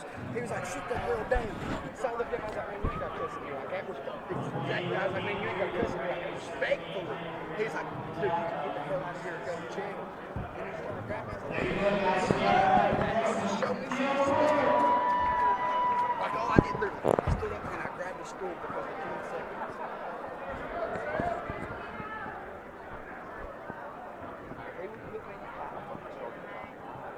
I promise I would have come up with a You need to go take a deep breath.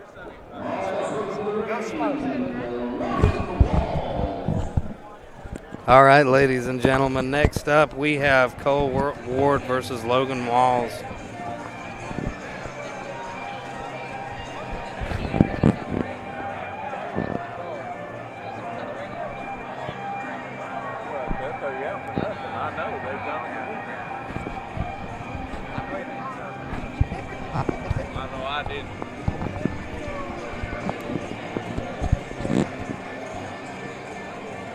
And we hear somebody walking out to Freebird.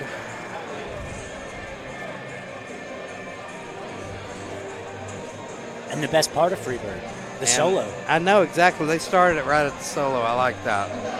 All right. And we see there Garrett Wicker, and he just gives us the nod. There's some dude behind us shadow boxing like he's born to do it. It's the best shadow boxer you've ever seen, Elijah. Dude, he looked good, actually. I'm excited to see him fight now. Shadows don't punch back.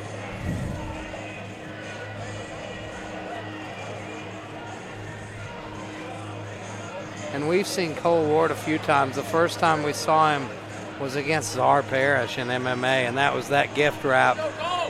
Cole had no grappling background, though. We saw him again in boxing, and he looked really good in his first fight. He fought to a draw with Evan Adkins, who's very experienced. Here we see him back in MMA, though. Cole actually dropped Evan Adkins in that fight, and he was a big underdog there. And it showed me one thing: he's got big power in his hands, and it only takes one time to get clipped in these small gloves. Absolutely. You know, it's not like, your amateur boxing where you got those 16s on and you could take a couple extra ones. Right.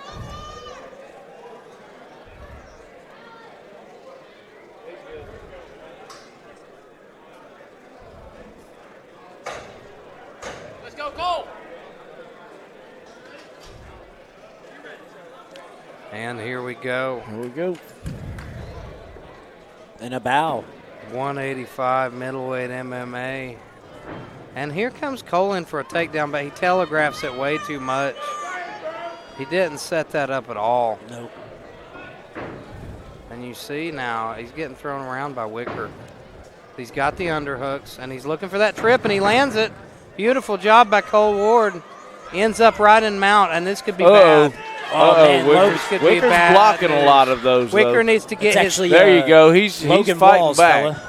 He's fighting back. This a lot is of not that's going to do much, though, this with his legs. Cole, all he needs to do is posture down. Get those legs off of. There you go. And keep hammering, and this fight's going to be stopped. His hips are dead. You got to plant your feet on the ground. Oh, wow. Oh, what a reversal. He actually did get the reversal. Terrible job. Nice reversal. Terrible job by Ward maintaining top control. There we go. He's back getting where it back. Nice ground and pound big right shots, there. but he's not big controlling shots. him. They haven't. He's got control of him now. There we go. Beautiful. Back to side control. Hammer it away. Nice hammer fist there from Cole Ward. You see Wicker trying, but he doesn't know what to do here. Oh, that's actually Logan Walls there on the ground. Not Garrett Wicker. Wicker was from the last fight. Oh, I'm so sorry. Logan Walls, victim of a TKO in the first round.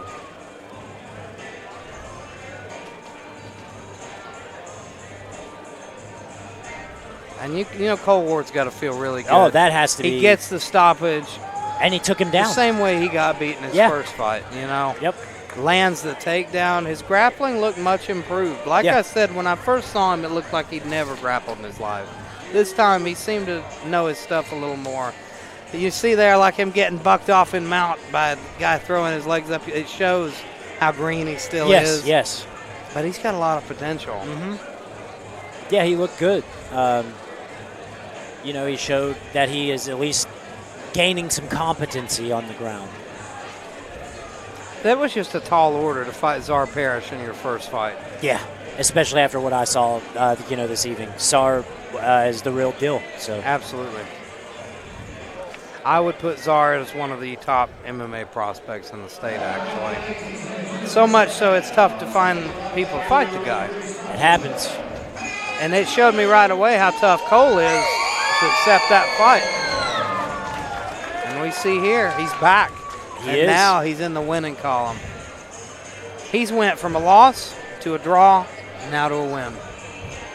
That's got to feel great, 1-1-1. And next up, we have David Mullins versus Larry Johnson.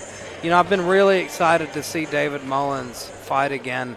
The last time he was in here was at New Line 7, I do believe.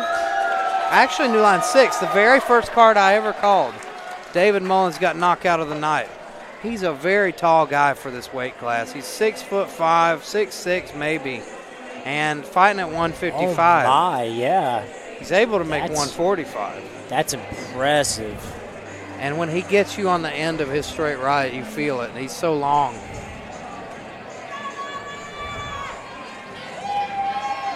Also has very beautiful high kick. But here we see his opponent, Larry Johnson, come into the ring. This will be his first time competing. Well, we have a kickboxing, MMA, and boxing left. So, nice variety to end the show with. Oh, yeah.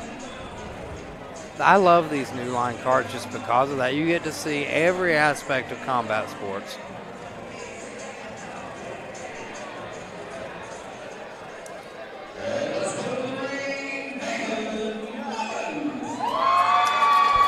And here comes local favorite David Mullins.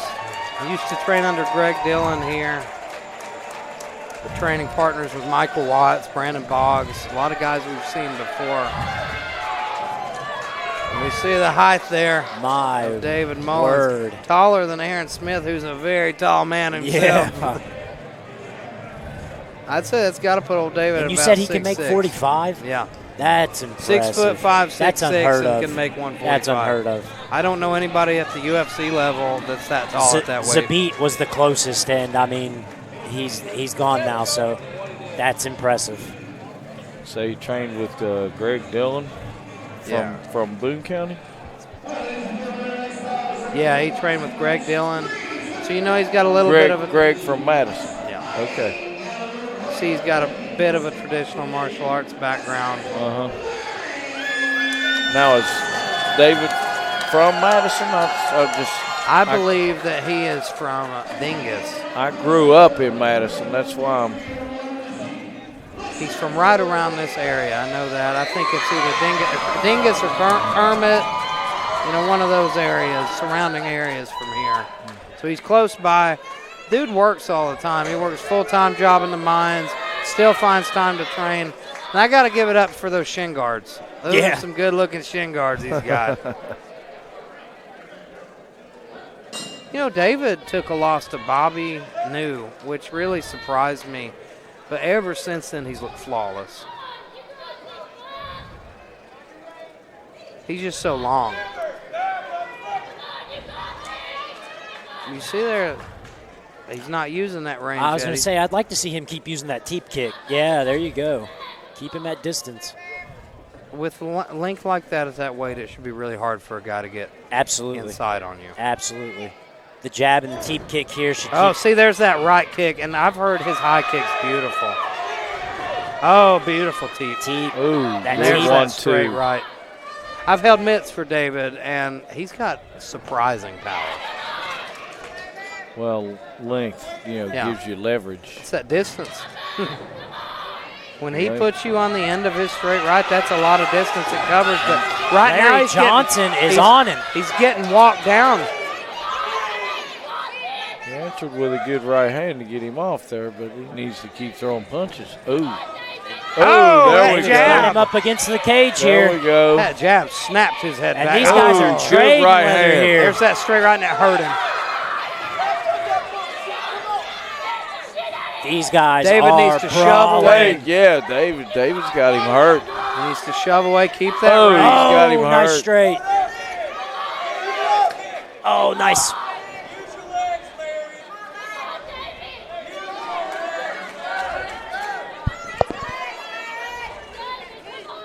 And David Mullins just walking him down now. Larry go to has the got jab. He just to needs use to go. his hands and get him Yeah, off. he's got to get off that cage. David just needs to go to the jab when he's right there. Yep, Just yep. go to the jab and start overwhelming him, Yep. Make the referee step in. Oh, beautiful straight Now right. And there it overwhelming. is. Calm down and just keep him coming.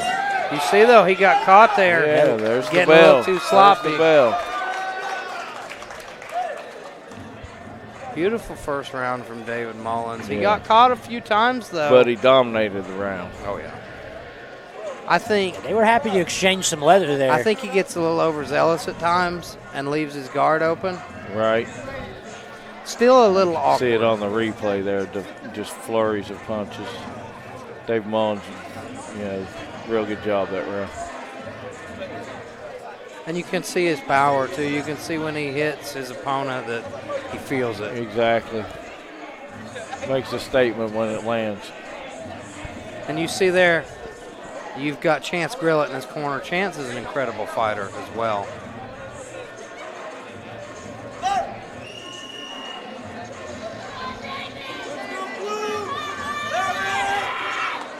Here we are at the start of round 2. You know, you got to be pretty confident if you're David coming into that one. But I do think he tasted the power of Larry Johnson there, and I think he respects it. Yeah, Larry didn't just lay down and let him walk him down. He was happy to exchange if he had to.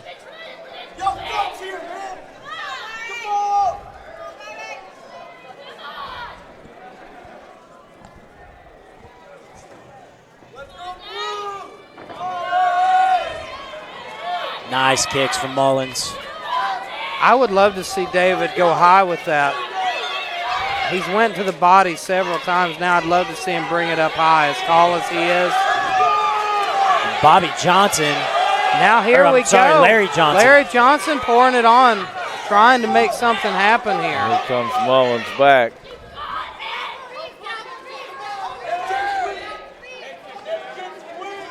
Ooh, I thought a back fist was coming there. He made a mistake there. He started throwing kicks without setting them up with his Oh, what a teep kick. Yes.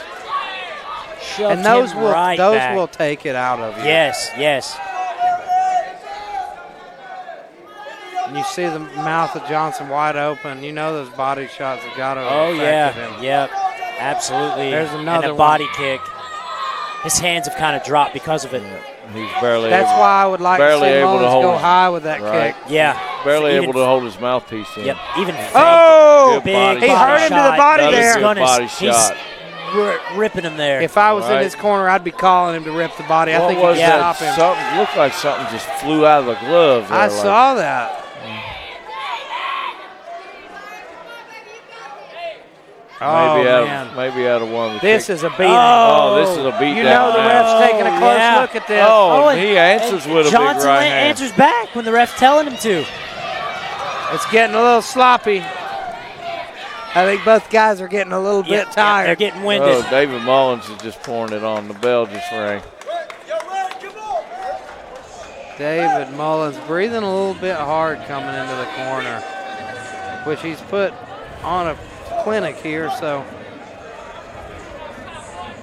He's won both rounds, but Larry Johnson is not going away. No, he is not. He's tired and he's banged up, but he is showing a lot of courage and a lot of heart, and he is not going away. There were a couple moments there when he looked like he was fading, but he just came right back. You'd think David was about to put him away, the ref would look at it, and then Johnson would come back with a shot. Right. Keep himself in the fight. He was answering the ref's call Right. for sure. Yes, he was.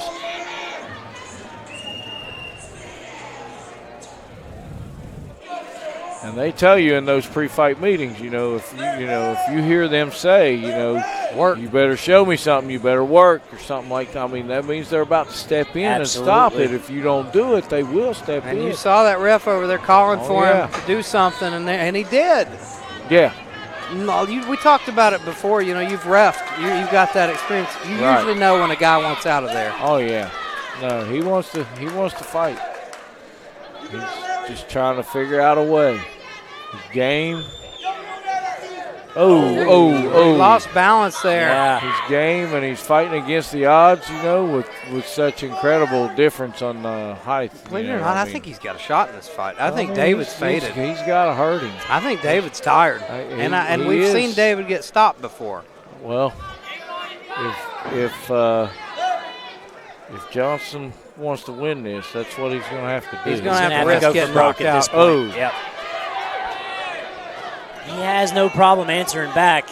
David But needs he is to taking keep a up beating. the body shots. There's a beautiful one.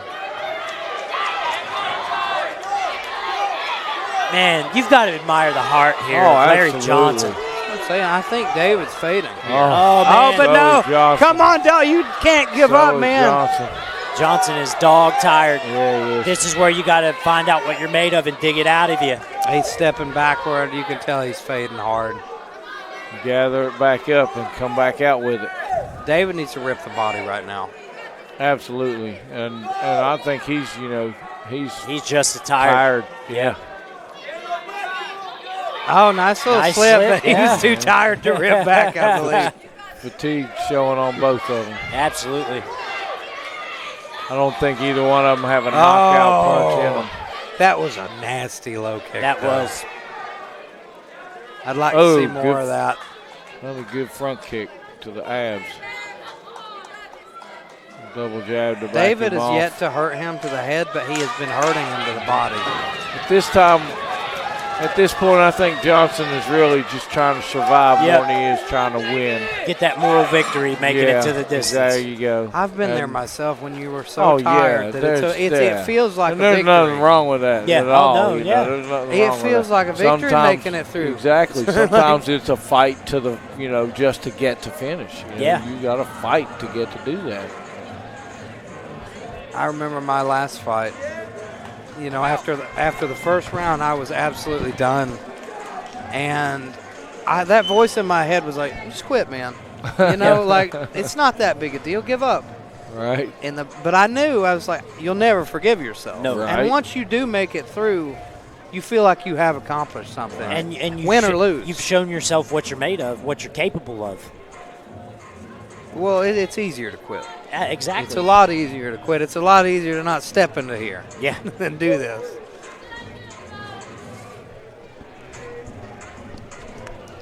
BTC.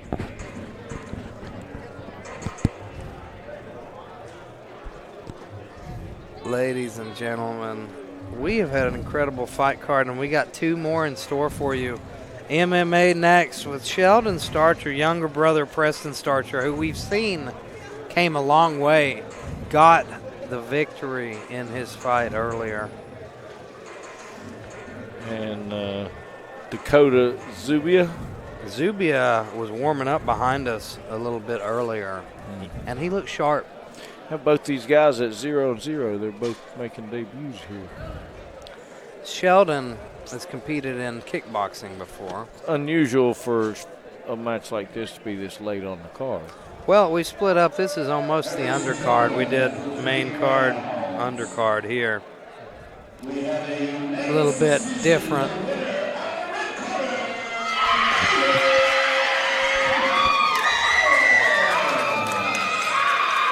David Mullins with the unanimous decision, and I think they made the right call I think there. they made the right call there. Yeah. Hats off to Johnson for hanging tough in there, though. Oh, absolutely. I mean, game fighter, lots of heart, courage. Needs to stay in it. He'll find guys he can win against. David could really be special if he would sharpen up just a few things. He's a little bit awkward still, which you see a lot of taller guys are like that. Right. Like super tall guys. Yeah, he has some serious height for that weight. That's just gives him a lot of leverage on his punches. I'd say on his kicks as well. Oh my God, his kicks are so powerful, and it's because he's got such long legs. And if he could really learn to utilize that high kick as well, I think he could put some people to sleep. Yeah, yeah. Because he was going low so beautifully. The whole fight, he went low. Then you go high. It's just like going to the body in boxing. You keep going to the body until you see that hand drop, and then you go up high. top. Right.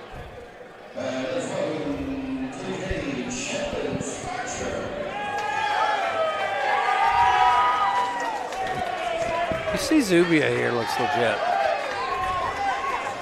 We saw him, as I said, we saw him shadow boxing earlier, and he looked really sharp and clean. This is at 145. I like the smaller weight classes in MMA. They're exciting. They They're are. faster. They're more technical. But you have to be. Yes. Like at the UFC level, especially, like I think the most exciting weight class and the most technically sound is 125. Yeah. The smallest guys. That you have to be good everywhere at that Yep. weight. You can't get away with being a one-dimensional fighter at 125. No, it doesn't work. And at 145 here, you see guys that are still fast, still technical, but they have enough power to put you away. Exactly. Look at Conor McGregor. That's where he started. Yeah. And he looked unstoppable at that weight.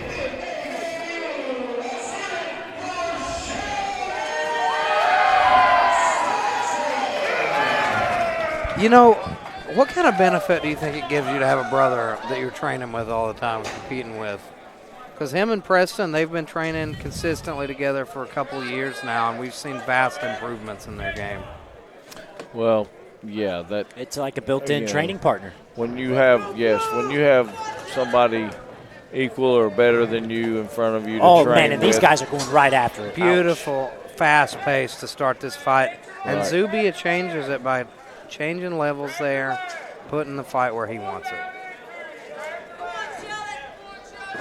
Fast, frenetic pace to start off this fight. You see Preston Starcher was working on that armbar earlier, and you see his brother now working the same position. Yep.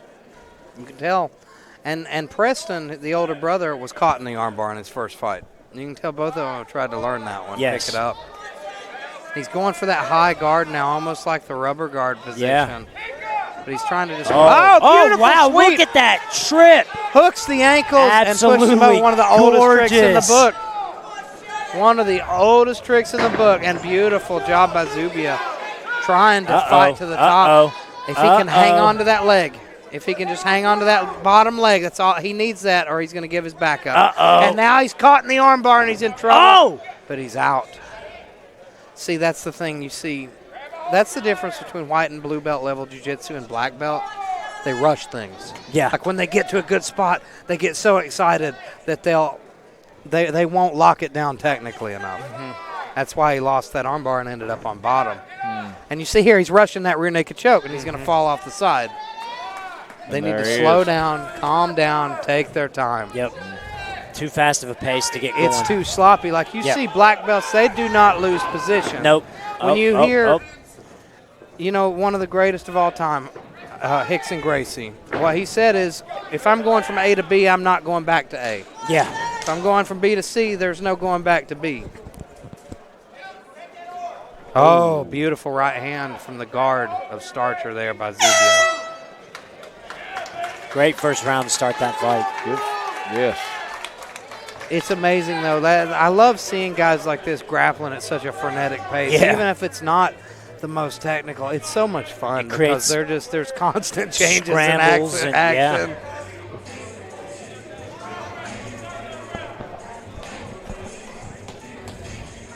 Starcher breathing a little hard over there in the corner. But that was a crazy pace, that first round. Grappling at that pace is exhausting. Thank you. Elijah said he can't cash my checks. I got to pay on him.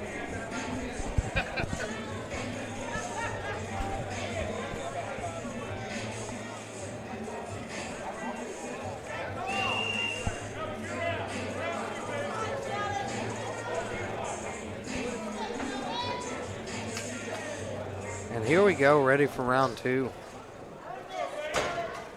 You know, that was a very interesting first round. I loved it. I like Here's you said, my question for you. Frenetic. Who won? How do you score that I don't round? know. Yeah, I don't either.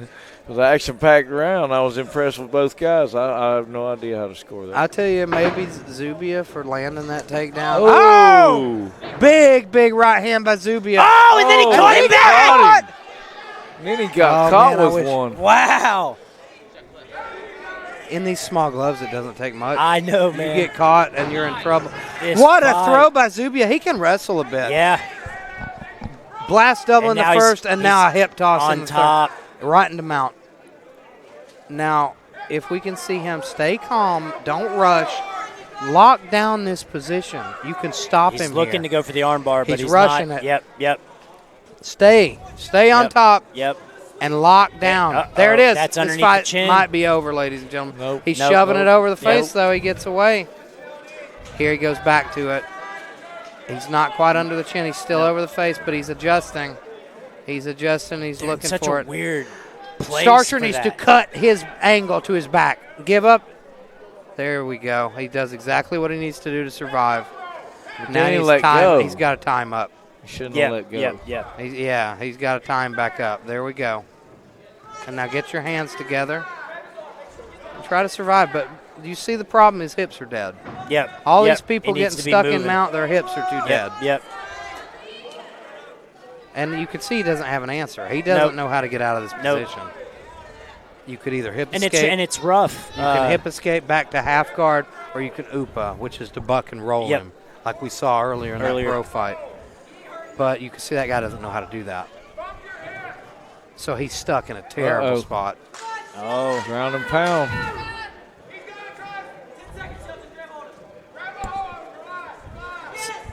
See, he rushed another submission, Yep. and he ends up losing position because of it.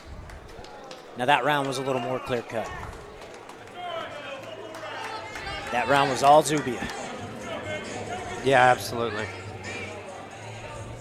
And it started off with the hip toss in the beginning, with that headlock like Ronda Rousey used to use. it was, yeah. I'm not a fan of that position, No, I don't. personally, I'm because not I hate either. giving up that far side underhook. Yep.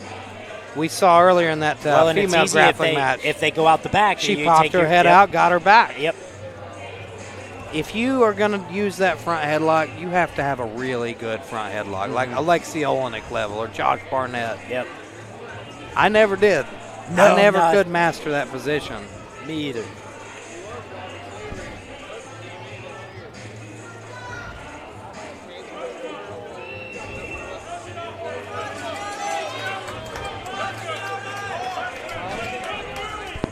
And it's a really interesting third round because of how close that first round was. Yeah, you really don't know who needs to put the pressure on to come ahead there. So do you guys have it around a piece? That first one was too close to call. Yep. I don't know how the judges are going to see it. It was so back and forth. I think Zubia I gave the edge to. Really, if I was scoring this fight, I would have 2 rounds up To for Zubia. Zubia. But it's close. The first one was close anyway. Extremely. And now we see Zubia's got him right back where he wants him. He sees he's got this wrestling advantage. And now you see all these guys hanging on to that neck here. This is how wanna you let get go. Von Flue Yep. choked. Yep. But nobody here knows how to do that choke, so I'm a big fan of it the makes Von me. Flue. I love it. I love it. Anytime somebody's hanging on to that guillotine.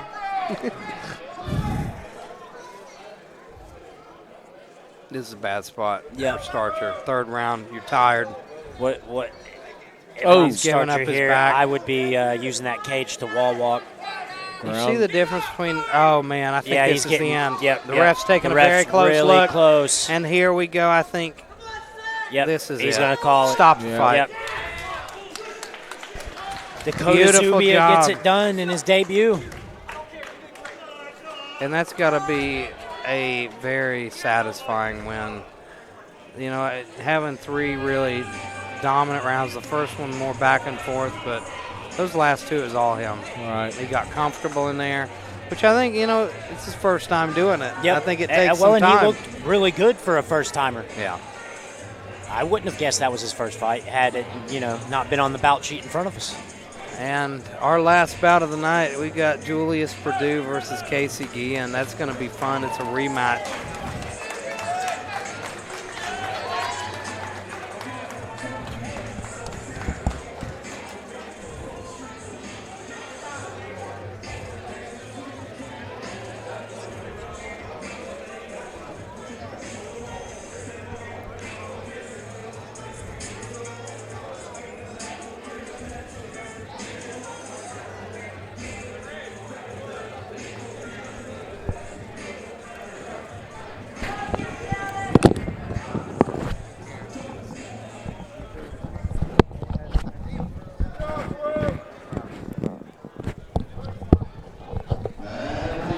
Now we got the official decision here.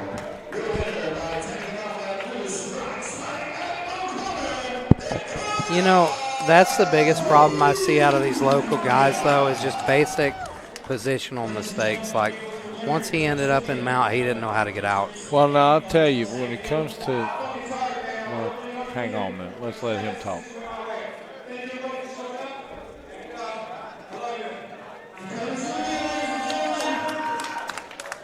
Okay. West Virginia, as far as our athletic commission goes, was one of the very last states to allow MMA. So, you know, when it comes to MMA fighters around West Virginia, we're probably, you know, among the most inexperienced in the nation because we were so late to start allowing even it jiu-jitsu in. schools are few and far between. You see a few schools carrying the torch, like Butch Hiles. You know, he's a big one. Yes. You know, he's done some great things for in a the long state. time too. Yeah. I believe, if I'm not mistaken, he was the first black belt in West Virginia history. You know, jiu-jitsu, it's a very unique sport because it's not watered down as far as, like, it's tough to get a black belt in jiu-jitsu. Back in the day, you know, back probably when Butch started, they wouldn't give black belts to people who weren't Brazilian. That's how strict they were with it. They've laxed that now, thankfully. But and we see Casey Guillen. Casey Guillen's always fun to watch. He has a traditional martial arts background. He's a karate guy. But we're going to see him in boxing tonight. So this isn't our main event. Yes, sir. It is our main event. Technically so, I suppose. I think the official main event of the night was Denzel versus Mon. Yep. This is the main event of our undercard. The card after the card. Kind of almost like Bellator has the post Exactly. limbs. That's what we like doing. Right. Okay, I see.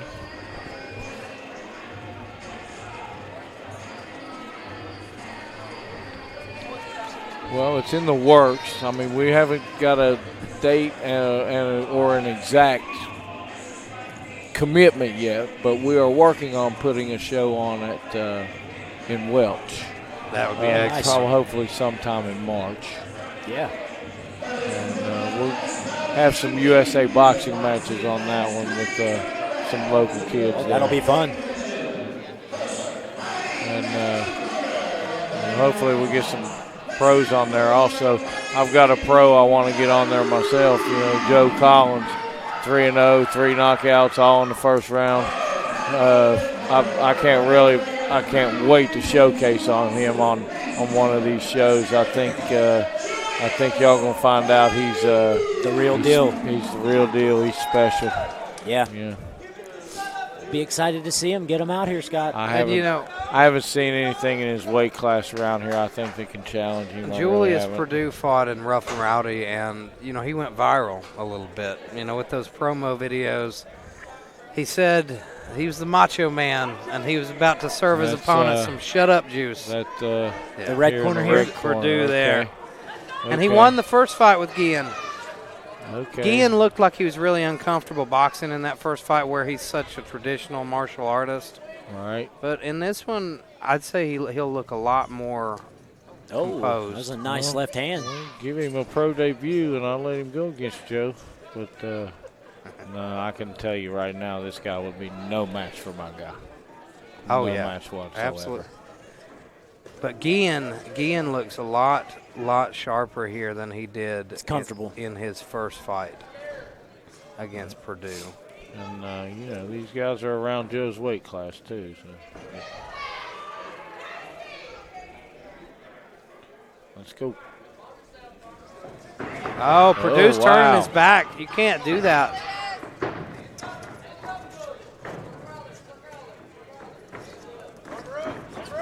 You can't take your eyes off of him. My Lord. You can't take your eyes off of him.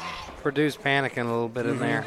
Yep. He's got to relax. And you stop the onslaught by throwing punches around. Well, and Guillen's got to be careful not to punch himself out. It gets exciting when you smell blood to chase that finish. It was not a technical fight. It was not a sharp fight, and they're picking up right where they left off here. Right. It's just a scrap. It almost reminds you more of a rough and rowdy fight. It is, really.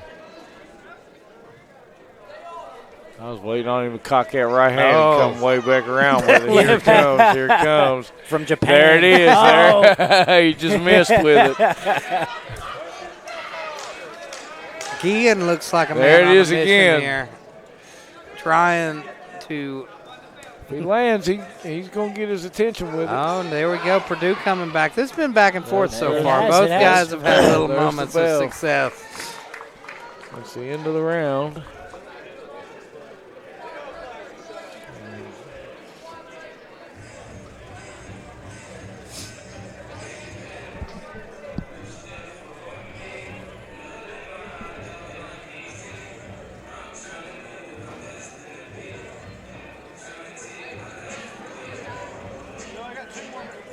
So, what's your corner advice for these fellas? Settle down. Straight punches. Start A little boxing. bit of defense. Try to box some. Yeah. You know, let him miss and be right there and be ready to shoot something short. And don't try to kill him with it. Just score. Put it in place. This is a good example of what you see at like the beginning level. Guys throwing a lot of arm punches, Oh, yeah. not looking where they're throwing. Yeah. But this is how you get started. And both guys are very hungry and game. Like you can tell they're looking for a way to win, even if they don't have the tools yet.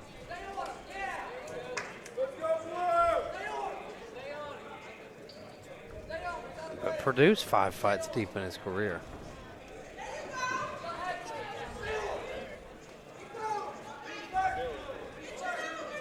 Oh. And now Julia's smelling blood here, I think. He's got to stop with those arm punches. Yep.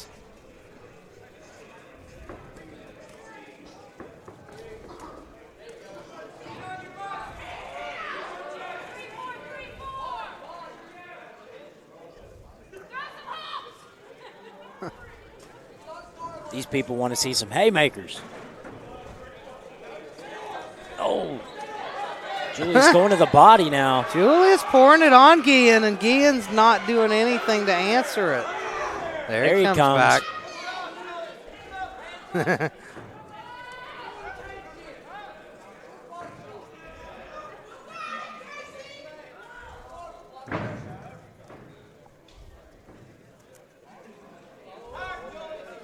Guillen has a decent sense of timing, actually. All right. There he is. Oh, what an Perdue is- uppercut. That was a nice one. He's got a Perdue terrible is habit just- of just standing there. Right? Yeah. Perdue is bringing the fight, though. I mean, Oh, yeah. He's coming he's after bringing him. it all the way. And oh, yeah. Perdue He's trying to dig that I'll body. tell you He is. something about Perdue. He was so motivated for this fight as well because Oh, I think he his just- grandfather was a big part of supporting him. He stopped him. Stop it. And his Stop it. grand- Stopped him. Incredible Stop it. win by Julius Perdue. And I know it's a big moment because it's his first fight that he's fought Right. before his grandfather passed away. I hear you. There you go. Congratulations. And he is to young fired man. up. Yeah, he is. Yeah, he is.